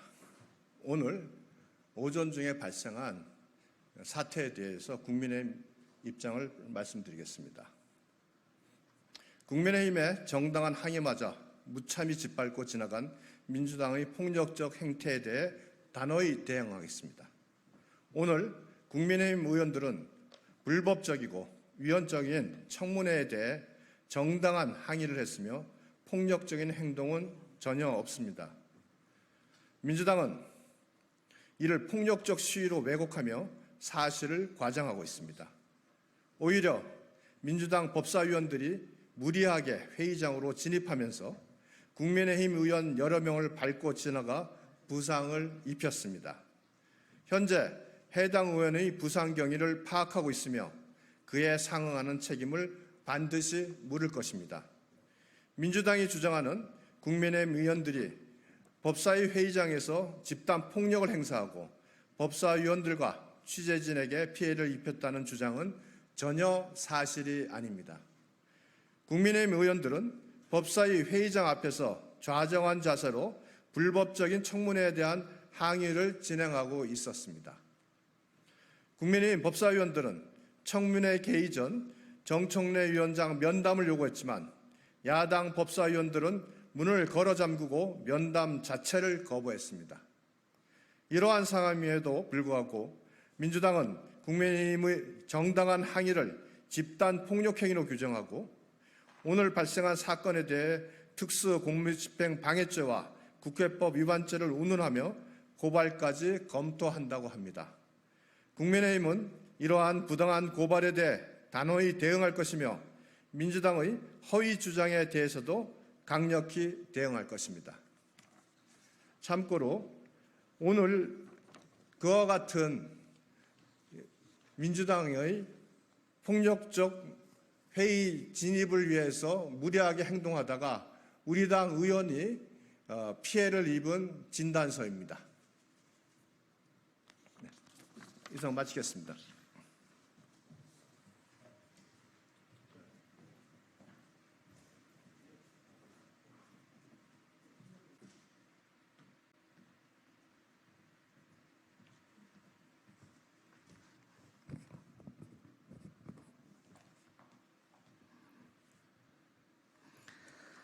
조국혁신당 대변인 김보협입니다.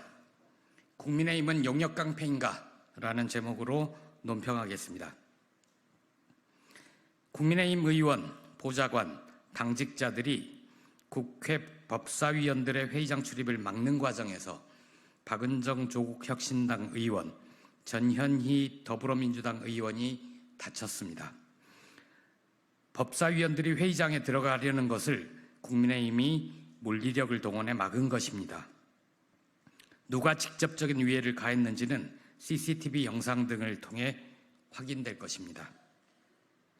국회 내 폭력 사태를 막아 동물국회라는 오명을 싣기 위해 만든 국회 선진화법 위반 행위입니다.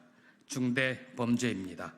정청래 법사위원장은 혁신당과 민주당 의원들에게 상처를 입힌 용역 깡패 같은 자들을 찾아서 즉각 고발하시길 바랍니다.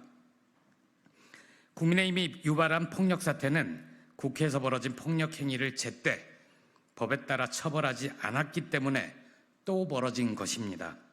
최근 국민의힘 전당대회 과정에서 불거진 패스트트랙 사건 공소 취하 청탁과 밀접한 관련이 있습니다. 20대 국회인 2019년 국민의힘 전신인 자유한국당의 원내대표였던 나경원 후보는 철거 현장에서나 볼 수 있는 이른바 빠루라는 물건을 들고 정치개혁법과 사법개혁법 처리를 막는 선봉에 섰습니다. 국회 선진화법 위반 혐의로 기소됐습니다. 그런데 4년이 넘도록 1심 재판 중입니다. 20대 국회의 폭력 사태를 제때 처벌하지 않으니 재판 중인 피의자가 22대 국회의원이 되고 국민의힘 대표 경선에도 나섭니다. 20대 국회 폭력을 제대로 처벌하지 않으니 20대 국회에서 재연됩니다. 민의의 전당인 국회에서는 싸우더라도 말로 싸워야 합니다. 그게 민주주의입니다. 그런데 국민의힘은 폭력을 씁니다. 국민의힘이 용역 깡패입니까? 누구의 의뢰를 받았습니까? 용산 대통령실인가요? 대통령 윤석열 탄핵 관련 청문회를 수단과 방법을 가리지 말고 막아라, 이런 명령이라도 하던가요? 조국 혁신당이 경고합니다. 국민들께서 국민의힘의 폭력 사태를 보면서 재버릇 개 못 준다는 속담을 떠올리실 것 같습니다. 국민의힘이 두려워해야 할 대상은 용산 대통령실이 아니라 국민임을 명심하기를 바랍니다.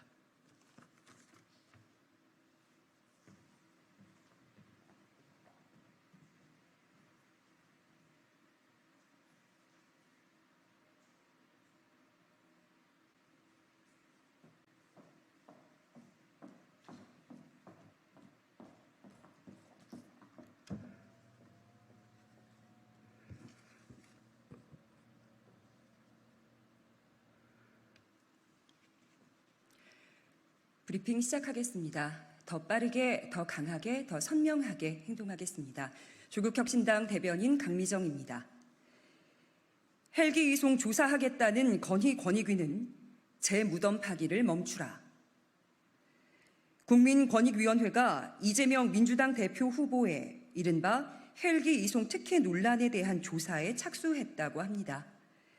정승윤 권익위 부위원장 겸 사무처장은 오늘 정부 서울청사에서 브리핑을 열고 이 대표의 응급 헬기 이송과 관련해 부정 청탁이나 특혜 제공 등이 있었는지 조사해달라는 신고가 여러 건 접수돼 조사에 착수했다고 밝혔습니다. 윤석열 대통령 배우자 김건희 여사의 명품백 수수 사건 무혐의 종결 처리 이후 건희 권익이라는 조롱을 받아온 권익위가 헬기 특혜 논란을 뜬금없이 들고 나온 겁니다. 급하긴 급한 모양이죠. 이재명 후보를 흠집내면서 동시에 국면을 전환하겠다는 노림수인 듯한데 그렇다면 실패입니다. 국민들께선 이미 다 알고 계십니다. 제 무덤을 판다는 말이 있습니다. 지금이라도 열심히 파고 있는 것이 자신의 무덤이라는 생각이 번뜩 들거든 권익위는 그 삽질을 멈추길 바랍니다. 윤 대통령의 대선 캠프 출신이자 검사 후배인 정승윤 부위원장은 우리 사회에서 일어나고 있는 부패 행위와 공익 침해 행위를 적발하고 조치할 수 있는 것은 모두 신고자들의 용기 덕분이라고 했다죠. 지금 대한민국 사회를 가장 시끄럽게 만들고 있는 부패 행위, 그래서 전 국민이 분노하는 공익 침해 행위를 저지르는 자는 누굽니까? 머리와 가슴에 동시에 떠오르는 인물이 있지 않나요? 맞습니다. 국민들 대부분도 그 사람을 떠올릴 겁니다. 권익위는 부산대병원과 소방청, 서울대병원 등을 조사할 예정이라고 합니다.